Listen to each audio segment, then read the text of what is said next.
ESPN Arkansas and hitthatline.com. Halftime. Phil Elson. Good morning, Matt Jones. Good morning, C Unit. What's new in your lives? You have a good weekend? Did you have a good Mother's Day? I know you had a good weekend, Matt, because I saw you at Paul Walker Stadium for a couple of games. 1-1. 1-1. I was a little nervous after 6-0 yesterday. I thought we were going to have to ban you from Baum Walker, at least for the remainder of this year. Turns out, not the case. Yeah, happy Mother's Day. It was cool. Got to see a lot of people. Got to come up and see you and Bubba. Thanks for the waters, Bubba. It was hot there a little bit. And then Sunday we had the cloud coverage, so it was super. Big cloud guy, right? Big cloud guy. Man, you want to know what I was impressed with? I was impressed with how we stuck with it, how the team didn't ever hang their head, and because it would have been real easy. Mississippi State has some bats. Man, they got to do their 4-hole hitter. Number 42 can play in the bigs. Their center fielder, I don't know how he dropped that one. He's like he took his eyes off it, but he didn't. That was his only mistake he made the whole time. You saw him on Friday. I didn't. I don't know. Dude can play. Mississippi State has some dudes on that team. That's a team that could make some. Now, I don't think their pitching is anywhere close good enough to make a run in Omaha, but they got some bats. You know, statistically, they'd been one of the best pitching staffs the past 3 weeks, as they'd won 3 series in a row. That's what makes the you could say offensive eruption so impressive, and it gives you maybe a little bit of confidence moving forward that the bats have woken up. But I just like to see a team that won 2 games in a way that we just haven't seen very often. Being down, yeah. Well, you didn't get the best. You got a good Hagen Smith on Friday, not a great Hagen Smith, and still had to come back by down a run in the 8th inning and won that game. A little bit high scoring for what we're used to seeing the first game of a series. And then yesterday, man, I mean, they almost came back from down 8-0. They had the tying run batting on Saturday in the 8th inning and then complete the comeback yesterday. Biggest comeback against an SEC team since the 2014 SEC tournament. I didn't realize that until I saw Matt Jones's column in the Democrat Gazette today. So, you know, they showed you they can win by out hitting the opponent rather than just kind of winning 3-2 or 5-1 or something like that. I thought that was great to see. Aloy OG, that Saturday, he had 2 extra base hits. 3 times he hits the ball hard on Saturday. 2 extra base hits and nobody's on base. It's, you know, it's just one of those timing is kind of everything. It was hard for us at times early to string 2, 3, 4 hits in an inning together. And then when you get your guy in place, but then they did that when the relievers come in. When a pitcher change come in, it's like something switches and the bats come. I don't know what it is. If it's a mindset, if it's like, all right, we've done our job by taking all these pitches to get that guy. You know, it's part of the game plan, and then it's like they unleash. Well, the difference was scoring against bullpens in this game. Mississippi State got better starting pitching than Arkansas did. Hogs relievers were a lot better than theirs. Arkansas allowed 8 runs from their relievers. They scored 12 runs against Mississippi State relievers. And Arkansas relievers pitched almost 10 innings more than Bulldogs relievers did. So it was pressure that they put on them 4th, 5th, 6th, 7th, 8th innings. That was the difference. And now at 19-8, with a 2-game lead over A&M, and you're going to College Station Wednesday for a series that starts Thursday, 1 win in these next 3 games clinches a West Division championship. It's going to be tough because A&M's only lost twice at home all year. So, and you still have you got as good of a shot as anybody outside of maybe Kentucky of winning the overall SEC championship. Hogs are tied with Tennessee, 1 game in back of Kentucky. Tennessee and Kentucky are at home. Wildcats play Vanderbilt. Volunteers play South Carolina. And then, you know, the Hogs take on A&M. So, I mean, it's right there in front of you. Yeah, I mean, you get a chance to win a division just by winning a game on Thursday if Thursday's played. It looks like 100% chance of rain Thursday in College Station. So who knows if they'll get that game on. But, you know, you continue to win games at home. Haven't lost a regular season series at home in 2 full seasons. And I really feel, you know, I went into this last weekend, Matt, thinking if Arkansas wins that series against Mississippi State, then I think they're top 8. I really do. And don't go get swept by A&M. Don't lose the next 5. You know, you should be able to play at least 2 games, maybe hopefully more in Hoover. Don't lose the next 5, and you're fine. You will be top 8. I feel really good about their chances right now, almost no matter what happens, to ensure that they'll play at home however long they're in the postseason until the College World Series. But, Matt, one of my favorite thing from this weekend still might not have been anything that happened on the field. I finally got a chance, after almost 2 years hosting the show with you, and I've known you for a long time now, I finally met Paula J. It was about time. I didn't get a chance to see my mom. She and my father are in England. So I just was able to exchange a couple of texts, and that was it with my mom on Mother's Day. But I made, you make a nice Facebook post. I think that's okay because we weren't able to speak to each other. But I did speak to Paula J., Mrs. Jones, on Saturday.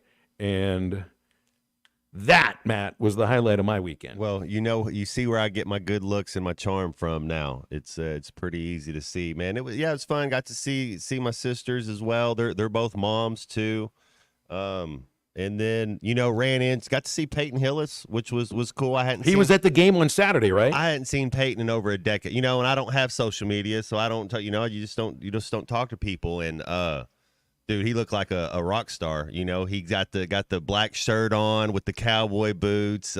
He's got the look. Yeah, man. But it was cool. It's got to run into some people, so it was a good time. Now I love that. So you got tickets for Saturday's game so you could go with your sisters and your mom, but you had such a good time. You came back Sunday. Like all of a sudden, the Let's Go Baseball. This is Matt Jones, big baseball guy. Big baseball guy, but I got to get that L out of your mouth. You got to get the taste of the L out, and we needed a dub, so it was double down. It was like, look, we're gonna do this thing, and when we were down 5, I believe, after 2 innings on day 3, it was kind of like, here we go again. And man, just the fact that they battled and stayed. I mean, it's real. You didn't see one Razorback hang their head. They'd strike out or whatever, and it was like, hey, let's go pick your guy up, slap him on the butt. Come on, let's go make a play in the outfield. That play Holt made, was that day 2? That was Saturday. Oh my goodness, that was a heck of a play. He made 2 really amazing catches this weekend. He's playing right field on Friday, and you'd think it's outfield, so it's all the same thing. No, the corner outfield is a different situation, and right field's different than left field. He looks really good in left field. Looks like it's a little different for Peyton reading the ball off the bat in right field. He made another great catch, but it was only because he overran a ball, chasing it in right field. It was kind of hooking, and at the last moment, he had to leap and reach behind himself to make the catch. I mean, what I see from Peyton Holt is amazing body control. Like, amazing body control. If the guy was another foot taller and he'd be a basketball player, he'd make some circus shots and he'd be able to finish around the rim through contact. I mean, he might have the best body control on the team. Yeah, he seems like he could play any sport. Is it Ross Lovich, the left fielder? And yes. I like him. Now, Jason Jones hit a home run day 3, and so you're kind of rotating your outfilders. But I like he hit bad on ball, and he hit it hard. It was just some outs. Well, we started to see what looks like, I don't know if you can, turn the wrong idea about this, if you'd say it's a consistent-looking lineup, but because Dave is changing things based upon if the starter is a lefty or a righty. And I wonder if that'll still be the case moving forward with certain guys. But Wilmsmeyer for the second week in a row started Friday and then doesn't play Saturday or Sunday until they have a lead late. That opens up center field for Holt, which opens up left field for either Jason Jones or Ross Lovich. And I think seeing Jones hit that ball over the fence yesterday, he has, out of all the players on the team, he might have the most potential as a dangerous hitter. It's just like feeling comfortable, unlocking it, taking a better approach, and maybe we're seeing signs of that now. It looked like he had easy power, is what I saw. That's the right way to put it. It was kind of natural and easy for him, and I think with him it might be in between the ears, where it's like settle down, take a breath, and let it come to you. Don't go trying to force it. Just let natural talent, let cream rise to the top. Let your natural ability take over. I still was so proud that when I met your mom and she come up into the booth, that she listens to the show every day, right? I mean, she is a dedicated halftime listener. Just to check my grammar, yeah.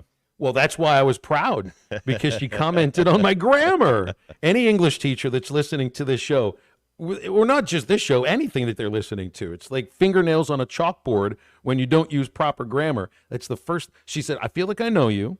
which is nice if you feel like you know me from listening to the show. And then it was the grammar. So I'm like, thank you very much.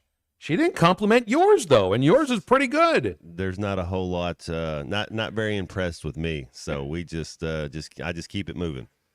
I just like that you're a big Cloud guy and now a big baseball guy, and I'm also glad that you don't have to stay away from Baum Walker, because when it was 6-0, I texted Matt. I was like, they lose this game, you might not be allowed back here anymore. Next thing you know, 9-6.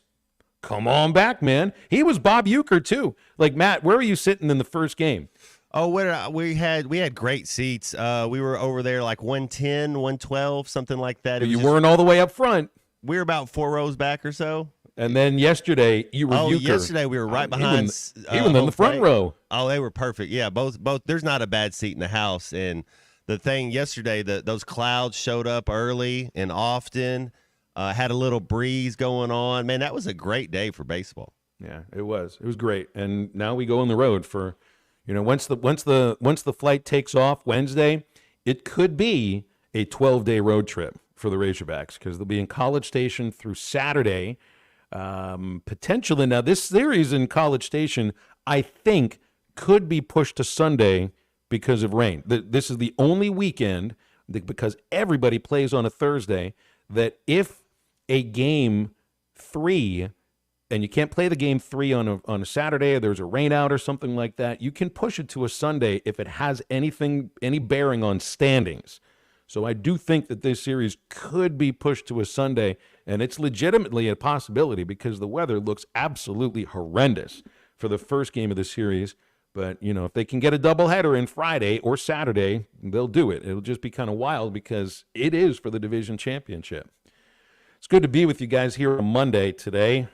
Feels great as we take you towards the baseball postseason and lots else, of course, going on in the world of sports. You got the NBA playoffs. You got some really good series going on right now in the conference semifinals. I know Matt's had his eyes on those games. You had Paul Skeens made his major league debut over the weekend. He was okay. The Pirates bullpen kind of blew something for him. They won the game anyway. We've got visits for men's basketball. It's a Monday, so we've had commits for Cal's team, I think 3 weeks in a row on a Monday. So who knows, you might get one today because you had a couple of guys that visited over the weekend. And here are our guests for this Monday, Connor O'Gara from Saturday Down South during the 1 o'clock hour. And at about an hour, we'll be talking with Mike Irwin from Pig Trail Nation, who I think is wrapping up his vacation back to his homeland of around Denton, Texas. Otherwise, this whole hour, it's up to you for your calls and your texts. If you want to get on, it's open. The McClarty Daniel hotline, 877-377-6963. Also brought to you by Crabtree RV Center in Alma. Making plans for big adventures for you and the family over the summer. There is a guarantee that Crabtree RV has an RV that fits your family perfectly. Just go over and give them a visit at the junction of I-40 and I-49 beside the Cracker Barrel in Alma. They'll take you through the entire inventory. The service and parts department is on site, and everything you need in between at Crabtree RV. You can also look at crabtreerv.com. Stay with Halftime. Back right after this. The Cal era is here.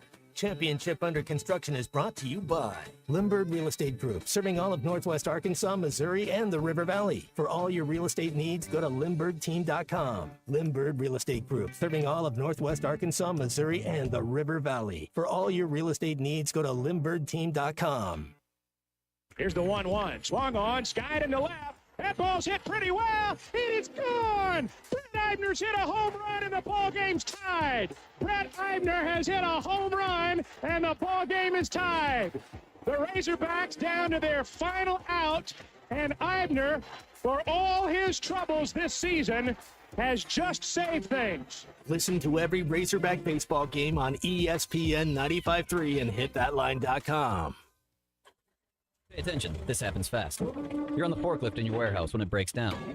You call Medley Equipment Company. Talk to Debbie. Hello. Debbie tells you they'll get you moving again. Debbie talks to a service tech. Yep, I can do it. Tech says when they can be there. That nice Debbie lady calls you back. Hello. Saying your forklift will be fixed in a few hours. Nice. Pretty fast, right? We're just trying to keep up because Medley keeps you moving. I'm branch manager Dennis Mabry. Visit medleycompany.com or see us at 4001 Harper Avenue, Fort Smith, Arkansas. Are you tired of the overcrowded fitness centers? Would you like a fitness option where you can actually work out? Then let's hang out. The Hangout is Fort Smith's newest fitness facility. It has an 8,000 square foot gym, indoor tennis, pickleball, and basketball with more sports coming soon. The Hangout offers group and individual training in the gym and boasts 3 active tennis pros to help you grow your game. Stop in today at 5400 Gary Street or thehangoutfs.com for more information. Be a part of something different. Fitness, sports, and more. Let's hang out.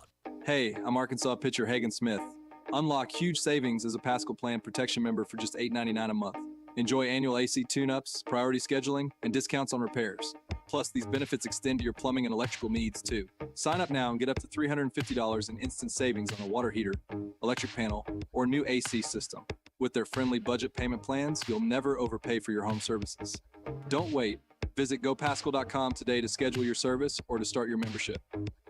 Get your fishing gear ready for the 34th Annual Judge Greg Ray Memorial Tri-Lakes Big Bass Festival, sponsored by the Sevier County Chamber of Commerce. Saturday, May 25th, Memorial Day weekend. Get your fish on at either Dirks, DeQueen, or Gillum Lakes. With over $30,000 in cash and prizes up for grabs. And there'll be a special $10,000 reel-the-weight prize on each lake if your winning numbers match up. Go online, SevierCountyChamberOfCommerce.org for an entry form. This ad paid for with state and regional funds. Brothers Roofing and Restoration, a licensed and insured local roofing contractor in Arkansas. Since his playing days for the Hogs, Brother Alexander has been on rooftops, many years as an adjuster, and in the past decade as a roofing contractor. He knows how to help you through the insurance process while replacing your roof using only the industry's best materials. And being a lifelong Arkansan, he'll be here to stand behind his workmanship and warranty. Call 479-353-3877 to arrange a time for Brother and his team to inspect your roof. Without the ones like you, who work tirelessly to keep things running, everything would suddenly stop. Hospitals, factories, schools, and power plants, they all depend on you. No matter the weather, emergency, or time of day, you're the ones who get it done. At Grainger, we're here for you with professional-grade industrial supplies. Count on real-time product availability and fast delivery. Call, click Grainger.com, or just stop by. Grainger, for the ones who get it done. Hi folks, Larry Rath here for Rath Auto Resources and the Meineke Car Care Center with exciting news about our first ever trade-in acquisition event. We need your trade, so now through Memorial Day, get your state sales tax paid when you trade for any one of our road-ready certified vehicles. That's right, state sales tax paid when you trade. Another reason all the happiest drivers are rolling with Rath. Rath Auto Resources and the Meineke Car Care Center, just north of Phoenix on Towson, Fort Smith. Your home for every Razorback football, basketball, and baseball game. ESPN 95.3. Goes up, must come down. Spinning wheel, got to go round. Talking about your troubles, it's a crying sin. A painted pony, let the spinning wheel spin. You got no money, yeah. You got no home, spinning wheels all alone, talking about your troubles, yeah, you never learn. Ride a painted pony, let the spinning wheel turn. Find Halftime on 99.5 in Northwest Arkansas, 95.3 in Fort Smith in the River Valley, 96.3 in Hot Springs in Central Arkansas, 104.3 in Harrison and Mountain Home, and everywhere on hitthatline.com. Join the conversation. Call or text ESPN Arkansas on the McClarty Daniel hotline, 877-377-6963. Now back to the hosts. Here's Phil Elson and Matt Jones. Back on Halftime.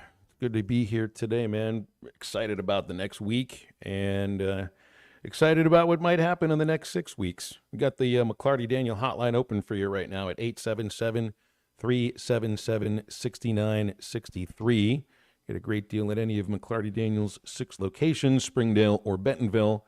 always online at McClartyDaniel.com. Let's go to the phones right now. Brent in Searcy is on hold. Good to talk to you today, Brent. What's going on? Oh, Phil and Matt, great to hear. Great to talk to you guys today. Yes, thanks, sir. As always. Same with you. I want to talk about this series that's coming up at Texas A&M, and I tell you what, I can't wait for it because I'm going to hear about Jim Schlossnagle. How great a coach Jim Schlossnagle is. Okay, ESPN and SEC baseball, Mike Rooney, all that crew. They think Jim Schlossnagle invented the game of college baseball. Okay, it's time that they give Coach Dave Van Horn his due. I mean, they think Jim Brent, do they not ever talk about Dave Van Horn on these broadcasts? I would really have a very difficult time believing that, because all of these analysts I know for a fact are huge fans of Dave Van Horn too. Do they not say his name enough? No, they don't. Okay. Dave Van Horn is the coach of the Razorbacks. That's the only team I care about in college baseball. Okay, so they shouldn't bring up the other coach. No, heck no. Right. I just wanted to make sure I knew where the argument was coming from here. I mean, Texas A&M. Let's make one thing perfectly clear: they've had a great season, but all head coaches go to Texas A&M for their careers to end. Name me a coach that's got a job out of Texas A&M. Hey, that's actually a decent point. Try to think of like Fisher. I don't know where Rob Childress is these days. He was the last head coach for baseball at A&M before they got rid of him and brought in Schlossnagle. Thinking of, Billy Gillespie crashed and burned after he left there. I don't know. I don't know if I can say Francione didn't work out there either. You actually make a pretty good point, Brent. It's the place where coaching careers go to die. Go to die. I don't believe that was Schlossnagle, though. I mean, he is a good coach. I mean, you can't take that away from him. The guy's done really good things at two schools. Jim Schlossnagle is no Dave Van Horn. Okay? No, I don't think he is. But I also think you should expect to hear about both coaches throughout the series too, because these are the two coaches that. Well, I mean, Mingione's done great work with Kentucky, really the last 2 years. You got a really good race for an SEC Coach of the Year this season. It could be Mingione, it could be Tony V, and it could be Dave. He's won 2 of the last 3, and it could be Schlossnagle too. Any one of them. I think you go with Mingione because they were picked, I think, 6th in the East Division, and Kentucky right now, hey, they lead the SEC overall. So I think all 4 coaches have done great work this year. The thing about this that's really interesting, independent of just the series itself, Brent, is remember Schlossnagle bringing up the, an unnamed team that had a live feed in the visiting dugout in their home ballpark, and some folks thought that, now I don't say he was like calling anybody out because he didn't say who he was talking about, but some folks inferred that it was Arkansas. And the coaches have just, like Dave actually brought, I think he was asked about it in a Zoom presser a few days ago. And, he wasn't, he didn't think it should have been out there to begin with. So I don't think there'll be like anything between the coaching staffs here. But that's the first thing I thought of when Schlossnagle talked about that stuff. Is like, you got this team that's coming in a couple of weeks. Why are we even bringing this up anyway? So I will be watching for that. Maybe he's got a feed in his home dugout. Yeah, it's just, I think that's called deflection, right? Right. But Phil, let's talk about yesterday. Jason Jones hadn't come close to getting a hit in the SEC game this whole year, correct? I think he was probably like 0 for 25 or something. No, I think it was 0 for 11 before that 5th inning home run yesterday. But he was hitless before the home run in SEC games. And he comes up yesterday and he smokes one.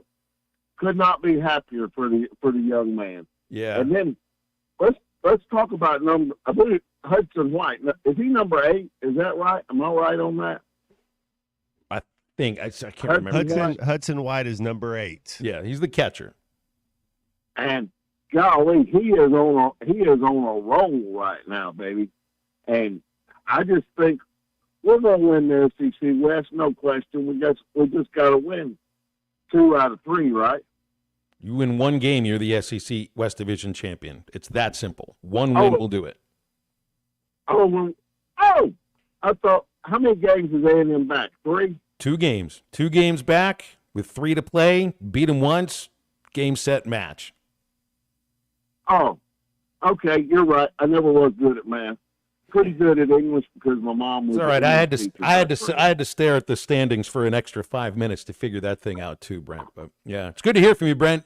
Appreciate your phone call very much.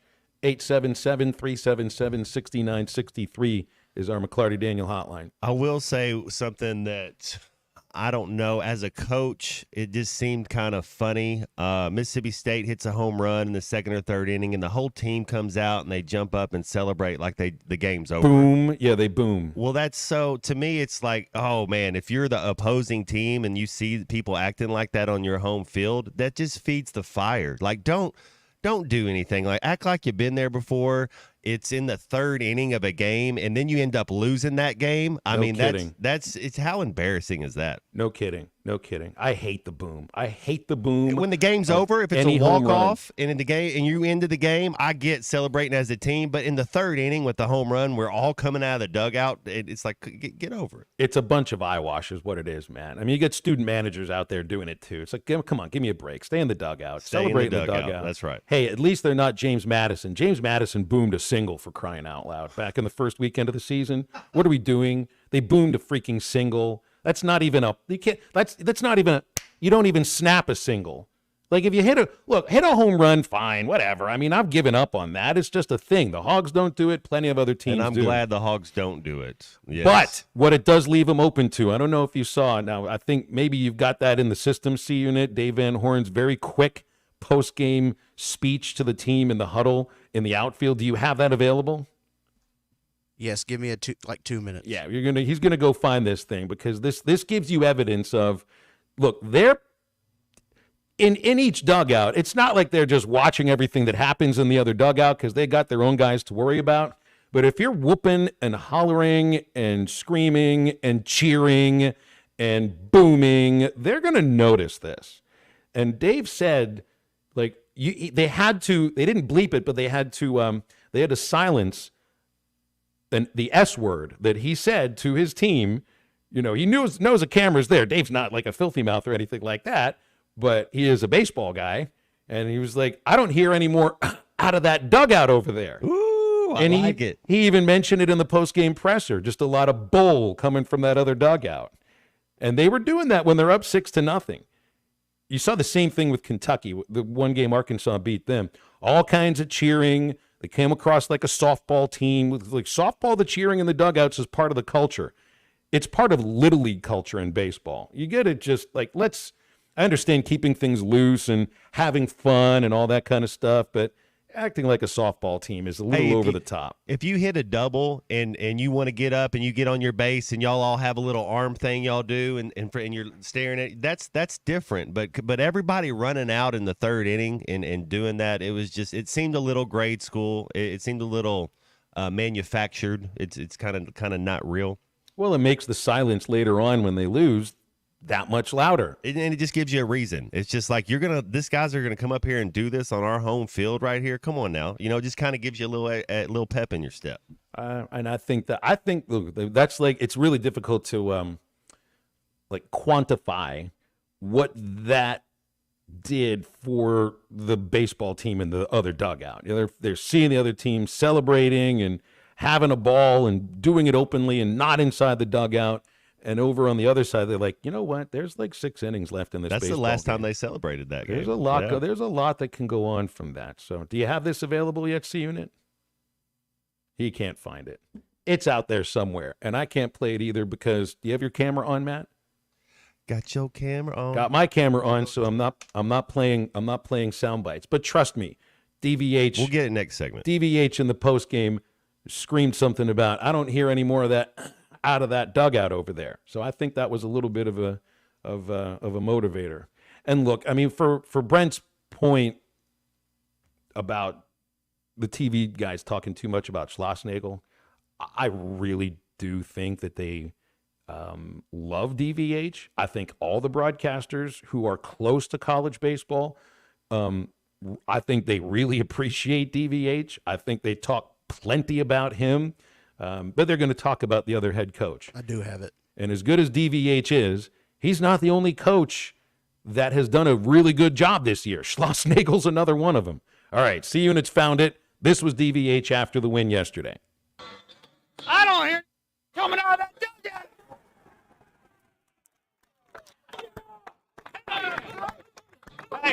That is by far the best win of the season right there.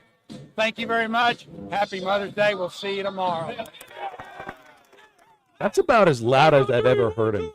As loud as I've ever heard him. He's never had reason to get loud like that at me. I've not been around for a moment where he's had to be loud like that. But, man, that sounded like a really fired up head coach, Matt. And that actually could find its way onto the halftime open at some point. Might work out well. 877-377-6963 if you want to get with that on the McClarty Daniel hotline. We'll look through your text and much more in just a moment. This is halftime. You can now download our new app in the iTunes or Google Play Store. Listen anytime and anywhere on your favorite mobile device. Just search Hit That Line now. The best selection of RVs is now even better at Wheels RV in Springdale. Wheels RV has added Brinkley RVs to the already loaded lineup of Grand Design and Forest River products. See the Brinkley Model Z, the latest innovation in luxury fifth wheels. And like always, every new RV comes with a lifetime warranty, so you can camp with confidence. So stop in and find out why Wheels has been voted best RV dealer year after year. Wheels RV, 5 miles west of exit 72 off of I-49 in Springdale. Seek, explore, discover with Wheels RV. Hey, John, why so glum? I just got let go. The company's downsizing. This is the third time in the last 2 years. I'm done with this. Have you thought about My Computer Career? I've heard they can train you for a career in IT in just a few months, including cybersecurity and the basics of AI. And you don't need prior training or experience. Now that's a recession-resistant career. Wow, thanks. I'll check them out. Go to mycomputercareer.edu and take the free career evaluation. mycomputercareer.edu. Financial aid is available for qualified students, including the GI Bill. You're listening to Halftime Live from the Crabtree RV Center studios. Crabtree RV Center, where RVing is life. Summer is finally here. Come check out Kofer's Boat Center's huge selection of boats with the best incentives in years. Kofer's experienced professionals will answer all your boating questions, and their award-winning customer service with Mercury, Malibu, Lowe, Camus, and Garmin will keep your boat in peak condition. Kofer's also has a fully stocked pro shop and updated RV and boat storage facilities. Find Kofer's online at Kofers.com. That's Kophers.com. Kofer's Boat Center, your authorized Mercury dealer, helping their customers create a lifetime of memories for over 50 years. The tailgating scene on a perfect fall day in the natural state. Calling the Hogs with 75,000 plus as the Razorbacks run through the A. And all the things you love about football game days are near. Football season tickets are now on sale for marquee matchups against Tennessee, LSU, Ole Miss, and longtime rival and new SEC foe, Texas. Slant, caught, touchdown, Arkansas. Experience game day on the Hill and secure your seat and tailgating space by visiting ArkansasRazorbacks.com or by calling the Hogs at 800-982-HOGS. And we're back with the action. Coke Zero Sugar might be the best Coke ever. That's right, Jim. With an irresistible taste and zero sugar, Coke Zero Sugar is a must-try for any sports fan. So make sure you... Wait, Jim, I didn't mean try it right now. We're still on the air. Best Coke ever? Take a taste, Jen. Really? No, not right now, Jen. We got a game to call. Looking for a new piece of heavy equipment? Come on over to Sharp Equipment today and explore our latest offers and deals as a Whacker Newson dealer and a Cinnabogan authorized service provider. From excavators with the best-in-class breakout force to powerful skid steers, we'll be sure to find the right equipment for you. Stop in Central Hydraulics and see us at Sharp Equipment, located at 6104 Highway 271 South in Fort Smith, or give us a call at 479-242-1406. Hi there, I'm Sarah, and I just had to share my experience with Mosquito Joe. See, I used to dread spending time outdoors because of those pesky mosquitoes. They would always find me and ruin the fun. I would soak my daughter with bug spray, which hardly ever worked. It was awful. I finally called Mosquito Joe, and wow, it has been quite a game changer. They implemented an eco-friendly mosquito control plan customized especially for my yard. Now I can enjoy my backyard without constantly swatting at bugs and reapplying bug spray every 10 minutes. Visit arkansas.mosquitojoe.com. Colorworks Paint and Body in Barling offers professional automotive painting, bodywork, and fabrication that is unsurpassed in talent and dedication. Owner Andy Harrod uses the latest in collision repair technology to ensure all damage is addressed, whether it's visible or hidden, and works with all insurance companies. Andy and his crew have the experience and commitment to give you complete trust in the repair of your vehicle, no matter the size of the job. Colorworks is located at 1206 4th Street in Barling, across from Dollar General, and is on Facebook, where you can check out their work. Your home for every Razorback football, basketball, and baseball game. ESPN 95.3.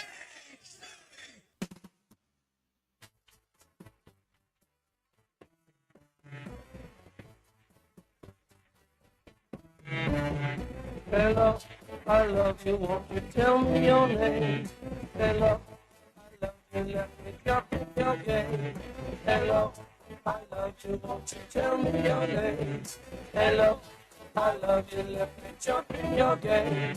You're walking down the street, blind to every eye see me. Do you think you'll be the guy to make the queen of the angel side?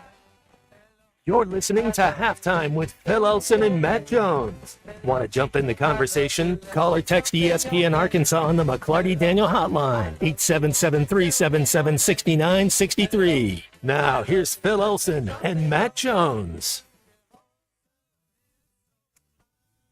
All right, back on halftime here. Looking through some of these texts. They mostly have to do with Arkansas baseball, though. Andy in Mount Home thinks, yeah, I don't know if Paula J has met Ty Richardson yet and what she might comment about his grammar. She likes my grammar. I don't know if she listens to the Morning Rush enough, Matt, but maybe we've got to get her on that at some point. Yeah, you got it. There's a lot going on, you know. You got a lot to do during the day. Mm-hmm. I would think, yeah, 2 people sent in asking about what she would do with Ty's English and Ty's grammar. She knows that French benefits aren't really a thing. She knows that for sure. Brandon asked, will Kendall Diggs be right this year with the injury? And another text in asking, do you need to take Diggs out of the lineup? And he started Friday's game on the bench because of a rough weekend against Kentucky the week before. Had a chance to pinch hit on Friday, flied out really deep to the warning track. Let's see. Diggs this weekend 1 for 8 with a run batted in on a sac fly and struck out 4 times. So it was a little bit more of the same from what had been going on. It still didn't necessarily affect the team in that negative of a way. Now here's the thing: what's going on with the Arkansas outfield now? You've got a situation where it feels like left field is settled with Peyton Holt, but that I think to a lot of people feels like the only outfield position that is settled. Because if Wilmsmeyer's not in the lineup in center field, Holt's in center field. And then that opens up left field, which I think right now is either Jason Jones or Ross Lovich, depending on what hand the pitcher throws with. Do I get a vote? Yeah. Ross Lovich. That's who would be starting that's who I would just go. I think you got to go with. I don't know. I think we're overthinking it a little bit about this numbers thing. It's like, let's get a confidence up there and let's go. I like him better. That's just me in my 2 games watching, but that's who I would vote for. And if you're going to put Wilmsmeyer in center field in Omaha, let's get him some bats now. Let's get his confidence going. You know, let's. Yeah, I just don't know what kind of confidence he's going to be able to generate if it just keeps going in the other direction, because his hit list streak is up at, I think, over 24 or over 25 now. It's just. He didn't look like a guy that was hitting 300 last year. It's just kind of wild. I mean, he's a career 270-something hitter. It's good enough, but it's not happening this year for him. Right field has been steady as far as who you know is there.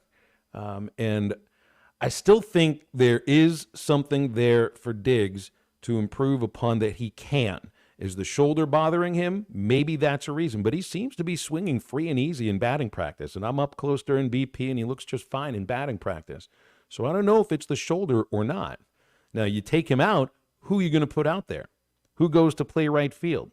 Well, you're going to put Jones in right field if Lovich is in left? I mean, that's a possibility. But let's remember, Jason is 1 for 14 in SEC play. He hit the home run this last fifth inning on Sunday.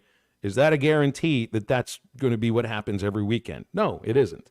Lovich has been a below-average defender in the outfield, whether it's been left field or right field. Diggs has turned himself into a good outfielder. I don't think you lose runs because he's in right field. I think he's pretty good out there. So and Will Edmondson he's not hitting at all. I mean, he's striking out a ton, and he's not the kind of outfielder like Wilmsmeyer is, where we'd be like, yes, we want him out there because he's going to run everything down. So it's just, look, it's unsettled out there. And the only player that you're getting mostly steady production from in the outfield right now is Peyton Holt, and he's going to be either in left or in center field. Let's take a call from Greg in Farmington. What's up, Greg? How are you? Hello, gentlemen. Hey, Mr. Jones, next time you're up in NWA, I need to get with you because I was rearranging my office at home and I came across a Matt Jones football jersey that I need to get an autograph on. Absolutely. Talking about baseball, I'm there on the third base side with my memorabilia stand for the company I work with. And even when we were down 4-0 after the second inning, I was talking to one of the yellow shirt ushers, and I looked him straight in the eye and said, "We're going to win this game. You hide and watch." And sure enough, my Hogs pulled it out. So got to have faith in the Pigs. So I'm going to let it go, let you guys comment on that. All right, Greg. Appreciate it. Ready for autographs, Matt? Did you sign any over the weekend at the games? Everybody was super cool. It was it was a good time. It's the outfield, to me, it looks like it's like if somebody will step up and or maybe it's just going to be an ever-changing thing, and it's like know your role. Like if it's kind of like a basketball player, if a team's playing zone, you're going to play a little more if they're playing, so maybe that's just how it's going to be. Maybe it's going to be just know your role, and when your time's called, be ready.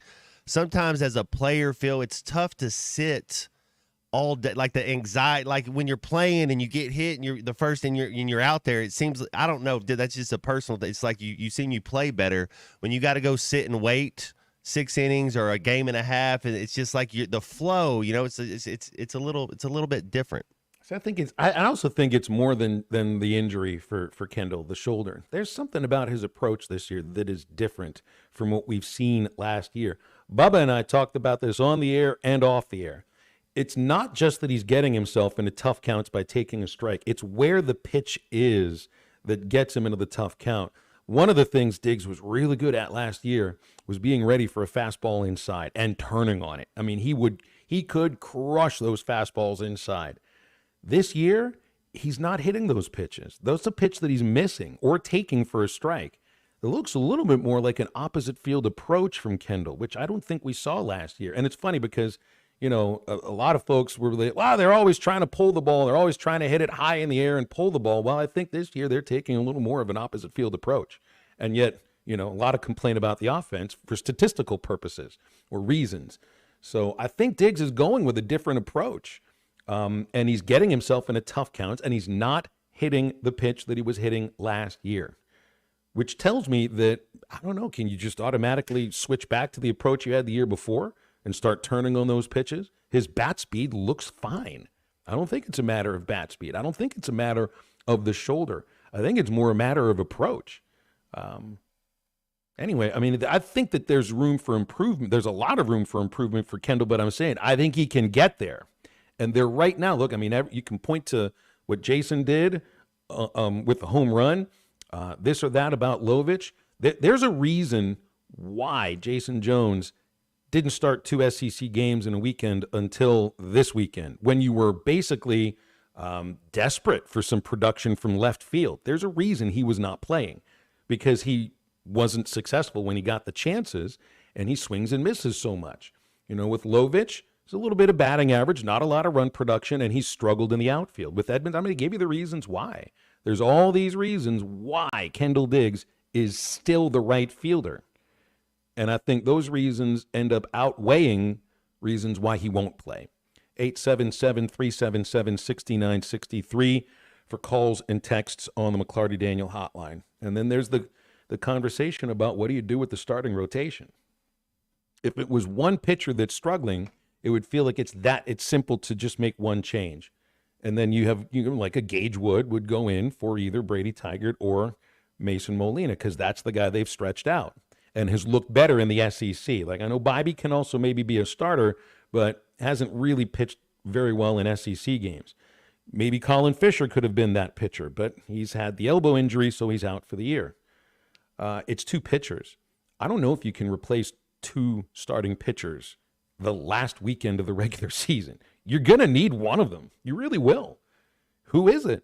Is it Tigert, who a couple starts in a row has not been able to locate his fastball? Or is it Molina, who now 3 starts in a row has had the same issue?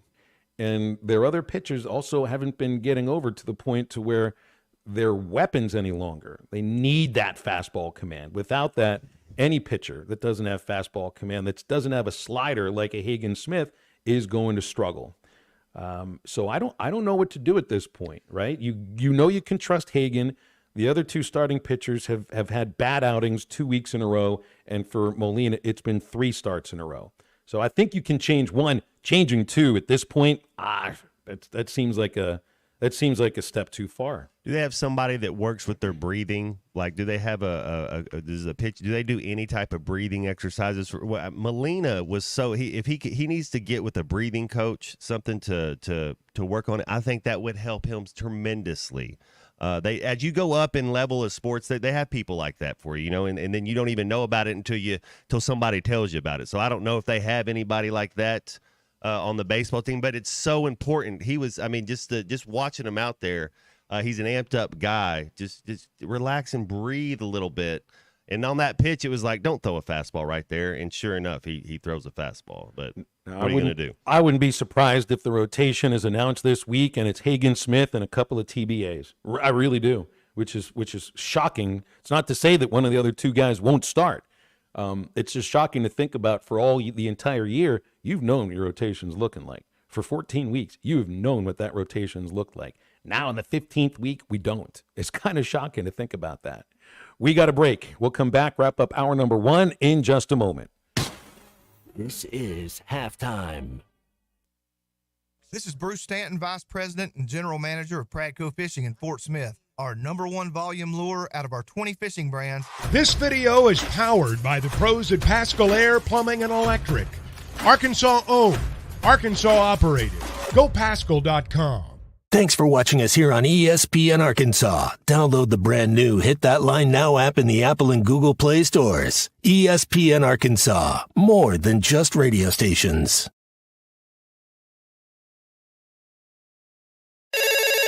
Call or text the McClarty Daniel hotline at 877-377-6963. McClarty Daniel, a vehicle for every lifestyle. When you're looking for a new car, you want to shop for a vehicle you love with an organization you trust. You've probably heard that McClarty Daniel means making deals, but what I'm inspired by the most is that McClarty Daniel means making a difference in our community. When you buy a vehicle with McClarty Daniel, you reinvest right here in the community, in our schools, in our little leagues, in our food banks, and our people. So you're not just making a purchase, you're making a difference too.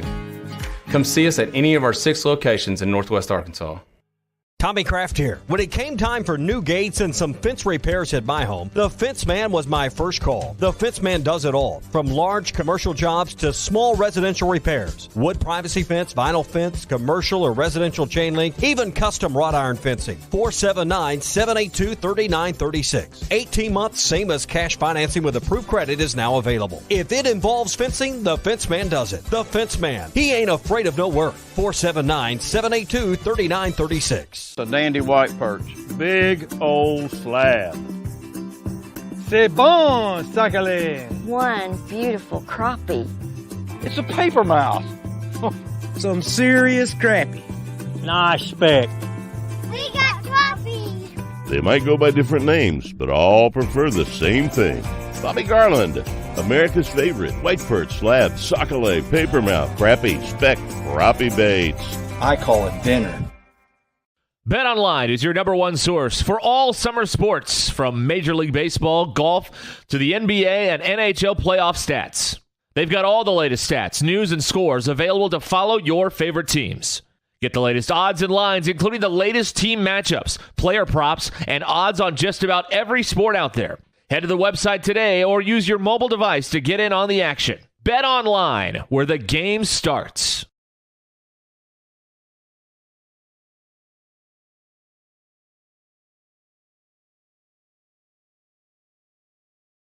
Are you looking for the best Razorbacks insight and analysis? Hell yes. How about listening to an Arkansas football legend? Matt Jones, all he does is make big plays. What's the voice of the Hogs have to say? Hey, what a great crowd last night. Don't forget about the Omahogs. The Hogs are going to Omaha. Matt Jones, Chuck Barrett, and Phil Elson, the best in the business on the Hit That Line Podcast Network. Go to hitthatline.com or search Hit That Line wherever you listen to podcasts. Don't forget to rate, review, subscribe, and share. Madonna has gone from like a virgin to like a surgeon. You can try to nip and tuck from the curse of sin, but eventually death is going to win. God will do major surgery on this sin-filled world, and when he does, people will try and hide their faces from him. Even plastic Christians won't be exempt. Look up Isaiah chapter 2 and see how the spiritual world renders this an immaterial world. I'm Pastor A from Woodland. Read about it. This video is powered by the pros at Pascal Air Plumbing and Electric. Arkansas owned, Arkansas operated. GoPascal.com. Thanks for 3.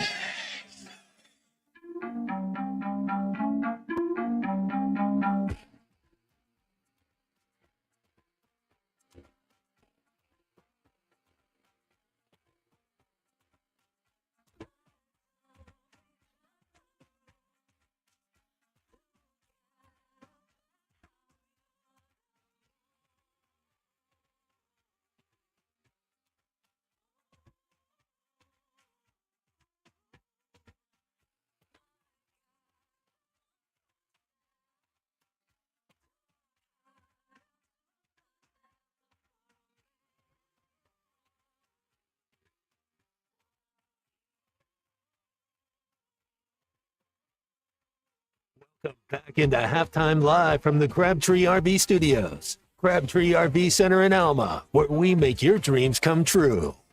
Go to the McClarty Daniel hotline, and Ryan in Hot Springs is with us right now. Hey, Ryan, appreciate you calling. What's going on?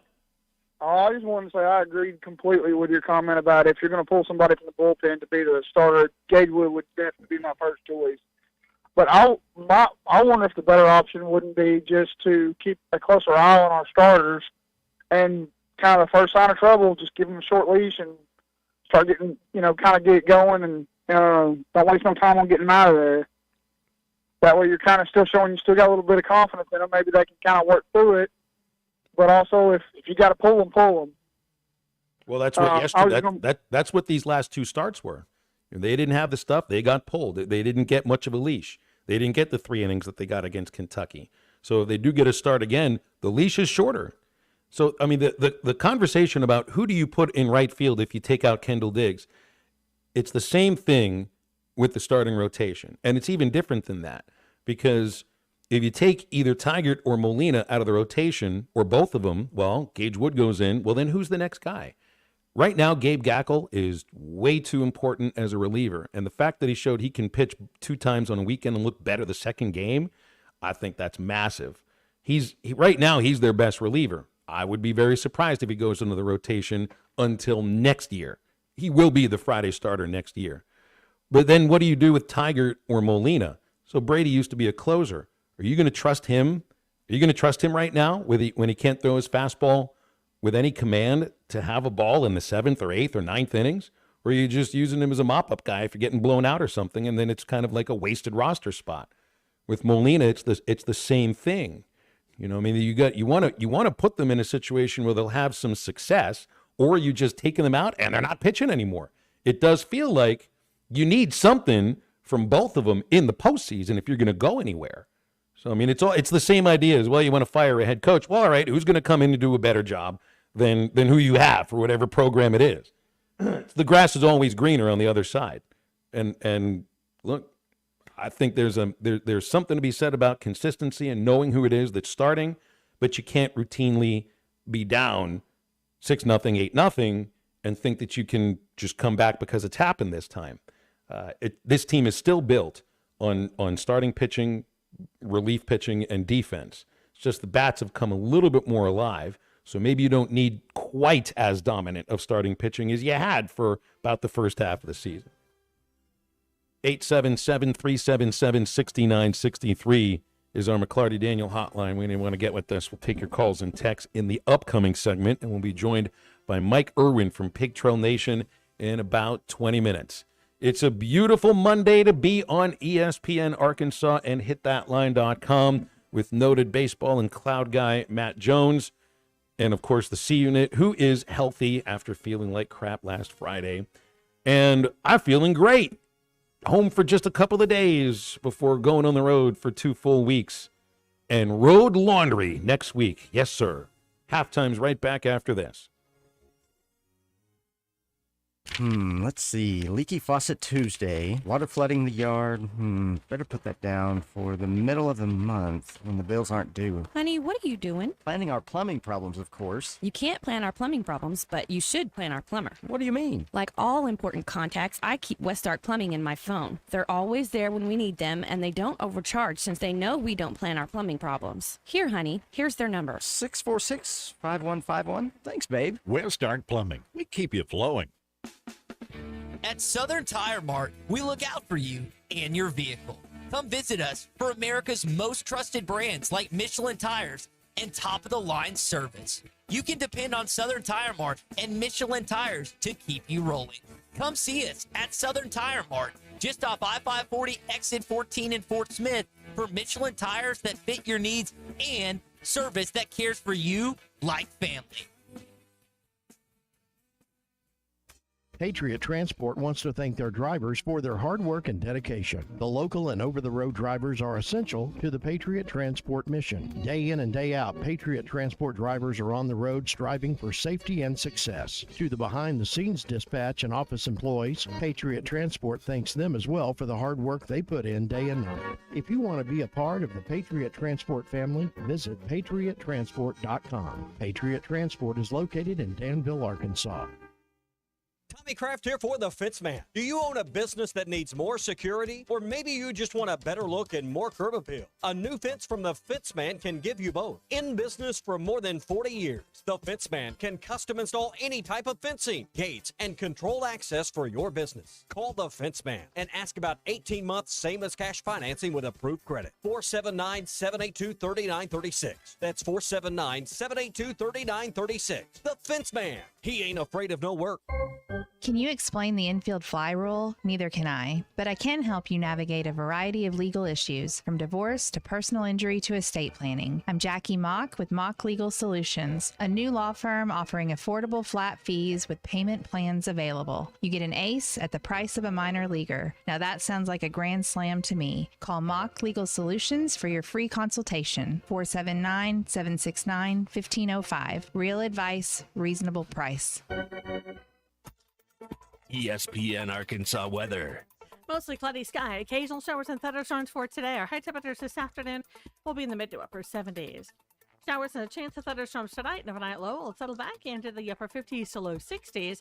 And then a good chance of showers and thunderstorms back with us on Tuesday. Highs on Tuesday, low 70s. I'm Sally Russell with your forecast on ESPN Arkansas. The weather is brought to you by Shamrock Liquor Warehouse, 5609 Midland Boulevard, your leader in fine wines, beers, and spirits. KERX Paris Fort Smith. This is Halftime, coming at you from the Crabtree RV Studios on ESPN 95.3. Coming to you live from the Crabtree RV Center Studios. Broadcasting on ESPN Arkansas and streaming on hitthatline.com. We got a good one tonight. You got a team in here that doesn't respect it.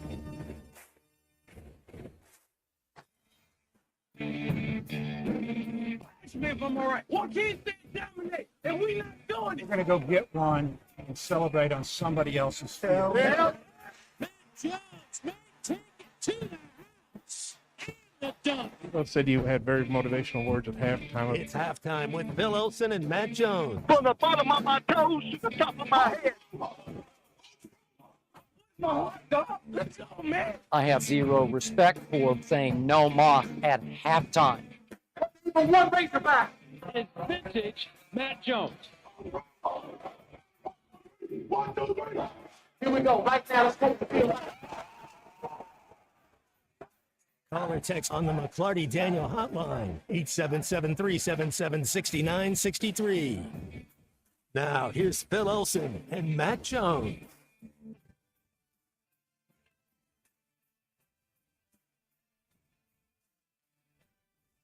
Welcome back. Halftime on ESPN Arkansas and hitthatline.com. 12:01 in the afternoon. It is cloudy outside my windows. Matt Jones in our ESPN Arkansas studios with the C Unit as well. Feeling better today, C Unit? We were worried about you on Friday. You all right? Yeah, I got over it pretty quick. Good. Just didn't feel good. Does he look okay today, Matt? Oh, he looks great. That I don't know.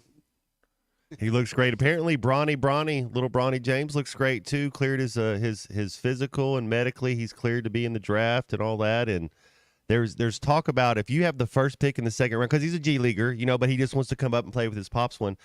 Just despite the Lakers, do you take Bronny to let the Lakers don't get him? Well, what about the idea that little gamesmanship? You think? Isn't? I mean, LeBron's contract is up, right? No, he has 2 years left. I think. Is it 2 years left? I think he's under. I'll have to look at it. Let me look at it. But he's still signed with the Lakers for a couple years. I thought this might have been it, or there's an opt-in or an opt-out of some sort. There's always he has power as far as that opt-in, opt-out stuff. But all right, so what about this idea? If you draft Bronny, are you drafting LeBron? You know what I mean? It's like, does the father follow the son? If he's got the choice of where he wants to play, does he follow his son so he can play with him? Yeah, a little gamesmanship. Because he's not ready, but he could be ready in about 4 years. But the G League is kind of a place where he can go get run. And if you just want to work on your craft, I mean, if you're going to go put the work in, and it seems like that's what that's what his dad does. That's what he wants to do. So he could be there, but. I mean, you saw Griffey Jr. and Griffey Sr. play on the same team, which was pretty cool. Both home run in the same game. They're going to do something like that, marketing money wise. It's because you think about it. What is there 30 teams in the NBA, and everybody, if you're good, there's about an 8-man rotation, right? So that's 240 players. That's how many. That's how good you have to be in the NBA. Yeah. Well, the draft is in a couple of weeks, right? Atlanta got the first pick in the draft. Yeah, mm-hmm. I keep hearing it's a low quality draft is what I've been reading about. They don't have a Wemby. Yeah, well, I don't know. Wemby seems like he might be a unicorn. A little bit different, a lot different than most. Heck of a lot different than most. Hey, speaking of basketball, there hasn't been a Monday commit yet, has there? Nothing from DJ Wagner yet. No, nothing from Keyshawn Pryor yet. Darius Acuff. We're supposed to do this on Mondays. I think it's been 3 weeks in a row. So keep those eyes peeled, or the ears, or the thumbs, whatever it is you use on your phone. 877-377-6963 for calls and texts on the McClarty Daniel hotline. Let's go to Eduardo, the Sherpa, who's fired up these days. Eddie, how you doing, man? What's new? Man, I'm doing better now. I tell you what, they say lightning strikes quickly. And boy, did we strike. I mean, I'll never doubt this team again. I'll tell you what, you're down 6-0. That's what Eddie from Clarksville talk about. Seize the moment. That's what I talk about. Hold the line. And they stepped up when they needed it the most. Hats off to the team. Hats off to the coaches. I mean, our infield defense has been one of the best in the country. It was having a bad day. Our pitching was having a bad day. And our hitting, what were we, 3 for 15 with runners in scoring position in this series. We were in danger of losing to the Bulldogs at home. And I mean, they hadn't won a series at Bond Stadium, I believe. I've seen the stat since 2007. But boy, in the moment, they stepped up. So hats off to them.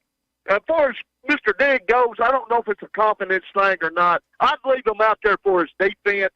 Sooner or later, Mr. Diggs, you got to, I don't know what, you just got to bring it.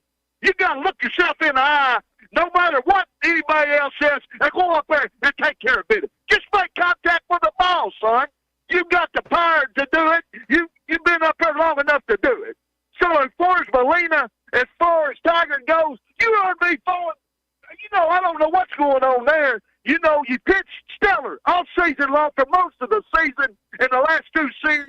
You know, when it matters most this weekend against the Aggies, are you going to bring it? Because if you do, not only will you win an SEC Western Division title, you might win an SEC championship in the toughest conference in America. Eddie, And I I'm think gonna one tell you reason what, why you're as fired up as you're fired up right now, and usually you're kind of hiking up Petty Jean Mountain to shout down to the masses down below. You must be really excited because I know when you're on the top of Petty Jean Mountain Saturday night, you had to have experienced the Aurora Borealis, and I think that's probably getting into your phone call just a little bit.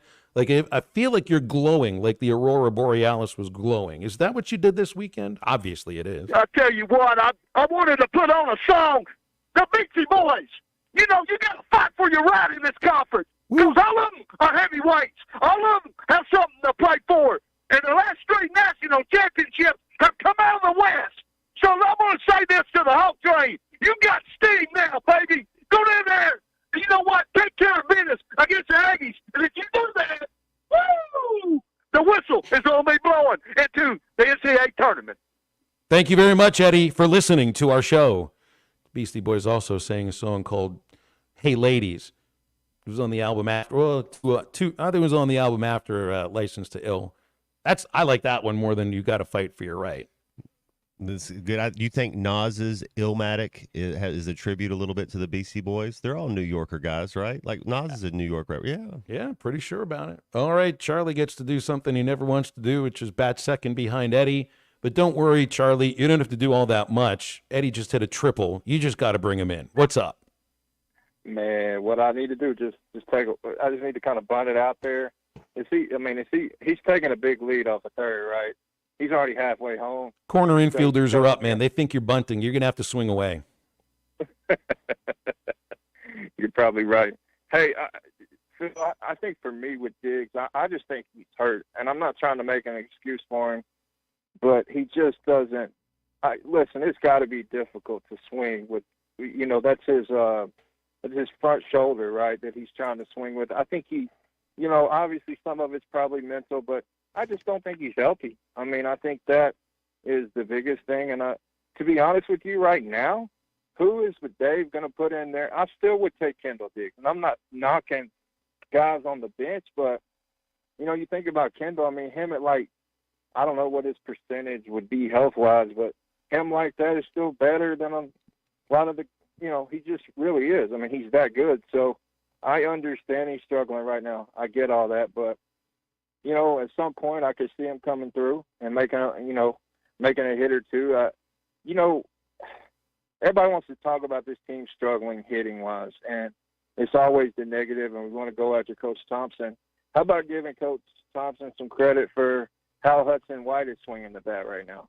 I mean, Absolutely. You think about a guy like you said, Phil, earlier in the year that at one point only had 1 home run, but he's talked about the mechanical, and you could touch on this a little more just with maybe he was a little stiff early in the year and he looks like he's loosened up a bit. You could probably explain it better, but it just seems like not only that, he's seeing the ball better. So it's big. And Peyton Holt I love this kid. I mean, I love this kid, man. He just, everything about him, just a good player, good all-around player. And, Matt, I wanted to touch on this before I got off. Wow. About Denver, I'm surprised that they have done what they've done, but I think it's been just physicality, and they finally matched it. And do you still get how much of a shot do you still give Minnesota, or do you think Denver is kind of taking control of this thing? Anyways, y'all have a good one. Thank you, Charlie. Good to hear from you, man. Did you get your eyes on Nuggets T-Wolves over the weekend? I went to I went to my buddy's house yesterday and watched that game. Watching those first two games, I thought Denver was done. But like champions do, they came back. They've had the first 2 games. What I noticed was Denver looked old, slow, and tired. They were last to all the loose balls. They've come back with the energy and playing with a purpose, running what they're supposed to do. The Joker just took over yesterday, like he was doing whatever he wanted to do. Murray's hitting his shots, but they've matched their intensity. Let me say that. That's what they've done. And then it's a veteran. There's a veteranness to the playoffs. It's you gotta. We talked about that earlier. Oklahoma City's a young team. Minnesota's a young team. They're finding out going against a couple of veteran teams that it's not a one game off, but you got to win 4 games. You got to make adjustments, and that's a championship. I mean, I would have never guessed that, Phil. Road team won 4 straight games in this series. It's not supposed to happen in the NBA. Not supposed Only to happen. in baseball, right? Yeah. Yeah, even in baseball, it doesn't happen very much. That's really rare. Hey, when you're getting out on the rivers these days, you're looking for the crappies, you want to make sure you got the Bobby Garland Baby Shad with you, the #1 soft plastic crappie lure in the United States. Fish it on a light jig head or underneath the float. You're going to find it's productive as live bait. It is the #1 volume lure out of the 20 fishing brands manufactured by Pradco Fishing in Fort Smith. You find the Bobby Garland Baby Shad at lurenet.com and tackle stores all over the place. Mike Irwin from Pig Trail Nation joining halftime right after this.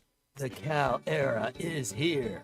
Championship Under Construction is brought to you by Limbird Real Estate Group, serving all of Northwest Arkansas, Missouri, and the River Valley. For all your real estate needs, go to LimbirdTeam.com. Limbird Real Estate Group, serving all of Northwest Arkansas, Missouri, and the River Valley. For all your real estate needs, go to LimbirdTeam.com. I love baseball season. It's the best time of the year. Every Friday, we get to talk shop with one of my favorite former pitchers, James Teague. 12:15 on Friday is my favorite time of the week. I love joining you guys on halftime to talk about the baseball team and Teague Law Firm. You know what we always say, if we can't help you, we'll talk baseball. Don't miss James Teague with the Teague Law Firm every Friday right here at 12:15 on ESPN Arkansas and hitthatline.com. The 1-2. He struck him out swinging. Hey, I'm Arkansas pitcher Hagen Smith. Unlock huge savings as a Pascal Plan protection member for just $8.99 a month. Enjoy annual AC tune-ups, priority scheduling, and discounts on repairs. Plus, these benefits extend to your plumbing and electrical needs, too. Sign up now and get up to $350 in instant savings on a water heater, electric panel, or new AC system. With their friendly budget payment plans, you'll never overpay for your home services. Don't wait. Visit GoPascal.com today to schedule your service or to start your membership.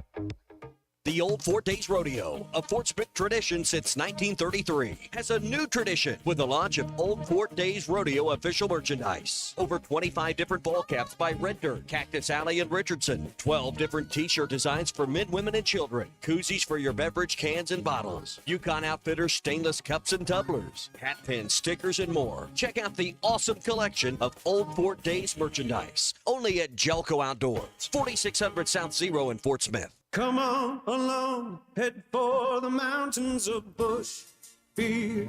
Head for the mountains, it's cold and it's smooth and it's waiting for you. Come on, head for the mountains of Bushfield. Head for the mountains of Bush. Head for the mountains of Bush.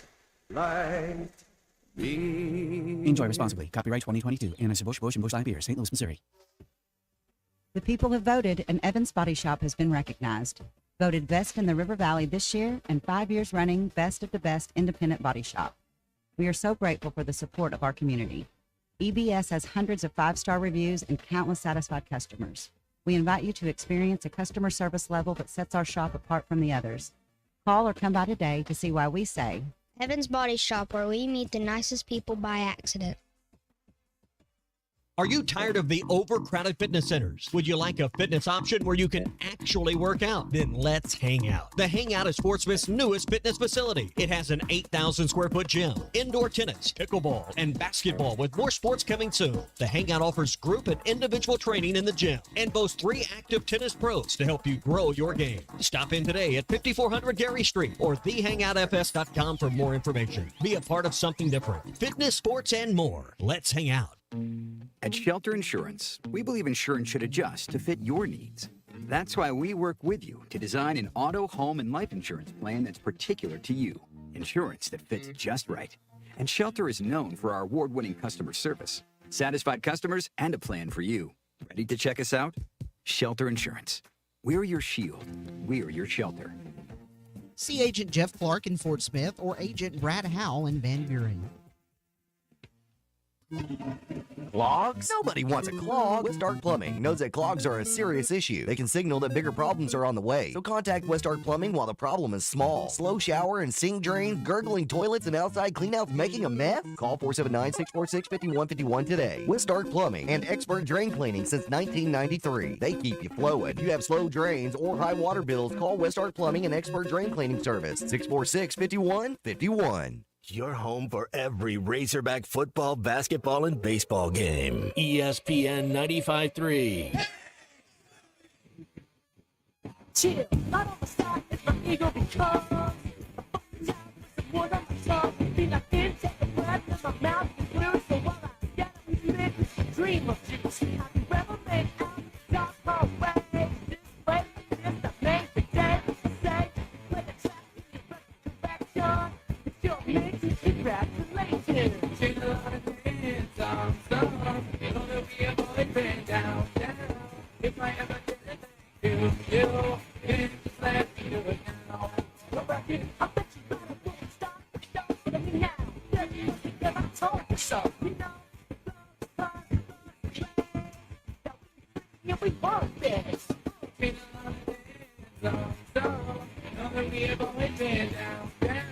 Make sure to follow Halftime on Twitter at HitThatLineAR and on Facebook and Instagram at HitThatLine. Call or text ESPN Arkansas on the McClarty Daniel Hotline, 877-377-6963. Now back to Halftime with Phil Elson and Matt Jones. Headed right to the McClarty Daniel Hotline. Time to talk with Mike Irwin from Pig Trail Nation. Get a piece of his time every Monday. And Mike, always appreciate talking to you. How you doing? I'm doing good. Back home from a long week in Texas, a long drive down, a long drive back. Weird watching baseball games. I had to listen to game 2 somewhere between Wichita Falls and the Arkansas State line on ESPN 3 on my phone, just sitting there on the seat with the audio jacked up. Very, very difficult to do that. Well, it was an entertaining series for sure. Pretty sure it's the highest scoring series of the season. And what it tells me here, so, I mean, there's all the issues that I've gotten into already throughout this series or throughout the first hour or so of the show, but they won high scoring games. And I think that was something that we weren't sure if they could do. You know, been waiting for the bats to wake up. Well, you know what? They've kind of woken up mostly in the last 2 weeks. Yeah, I think that really started with that midweek Texas Tech series. I think they were down big at one point in the 4th inning and came back and won that game 9-8. So this isn't something they haven't done. It's just been developing at the same time that the starting pitching has been a little bit off. And honestly, all 3 starters struggled a bit. You know, Hagen Smith certainly probably had, it wasn't terrible, but he had probably his worst outing. And yet they came back and won 2 or 3. And people keep saying it was hitting. It was hitting, but what about the bullpen? Mm-hmm. I mean, when you're down big and you score all those unanswered runs, that's your bullpen delivering. Gage Wood came out looking really good. I just wonder if he's going to get a start finally. But this brings up a lot of interesting questions about what DVH does in the SEC tournament too. I mean, if they're the 3 seed, which seems likely, although it could definitely change, you're still going to play a Wednesday game, a Thursday game. What do you do with your pitching? You know, do you say you'll pitch a Hagen Smith on Wednesday for 2 or 3 innings and then let him rest with all the rest he's going to get until the next Friday?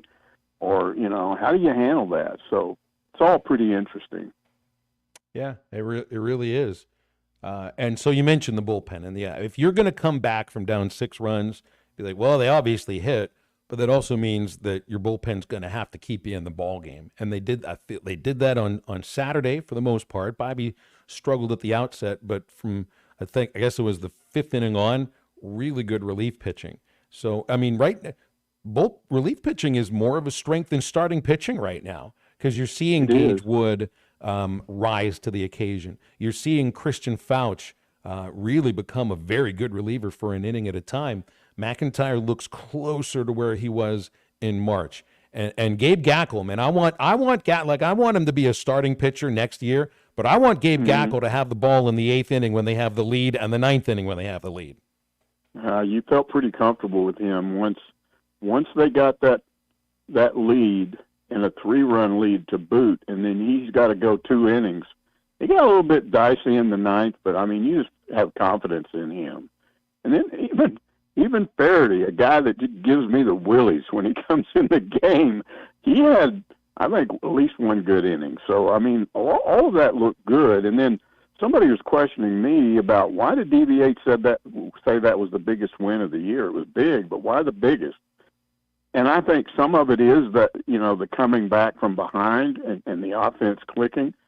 I also think, guys, if they had lost the Mississippi State series at home and then lost to A&M on the road, that's 3 straight series that you lose. You're in danger of dropping below an 8 seed in the NCAA tournament. And then, even if you win at home, you probably have to go on the road for a super.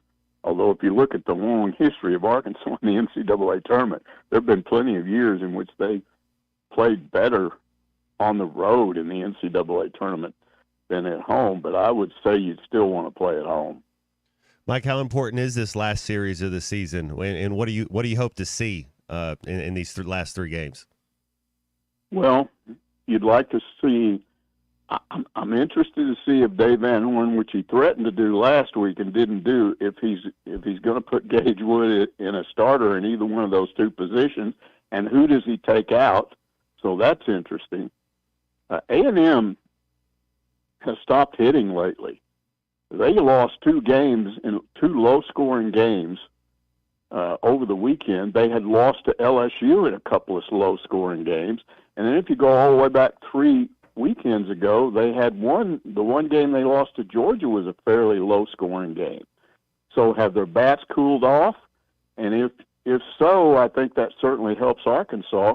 You'd like to go up there and win that series. They don't have to. If Hagen Smith wins on Friday night, they've got the West wrapped up.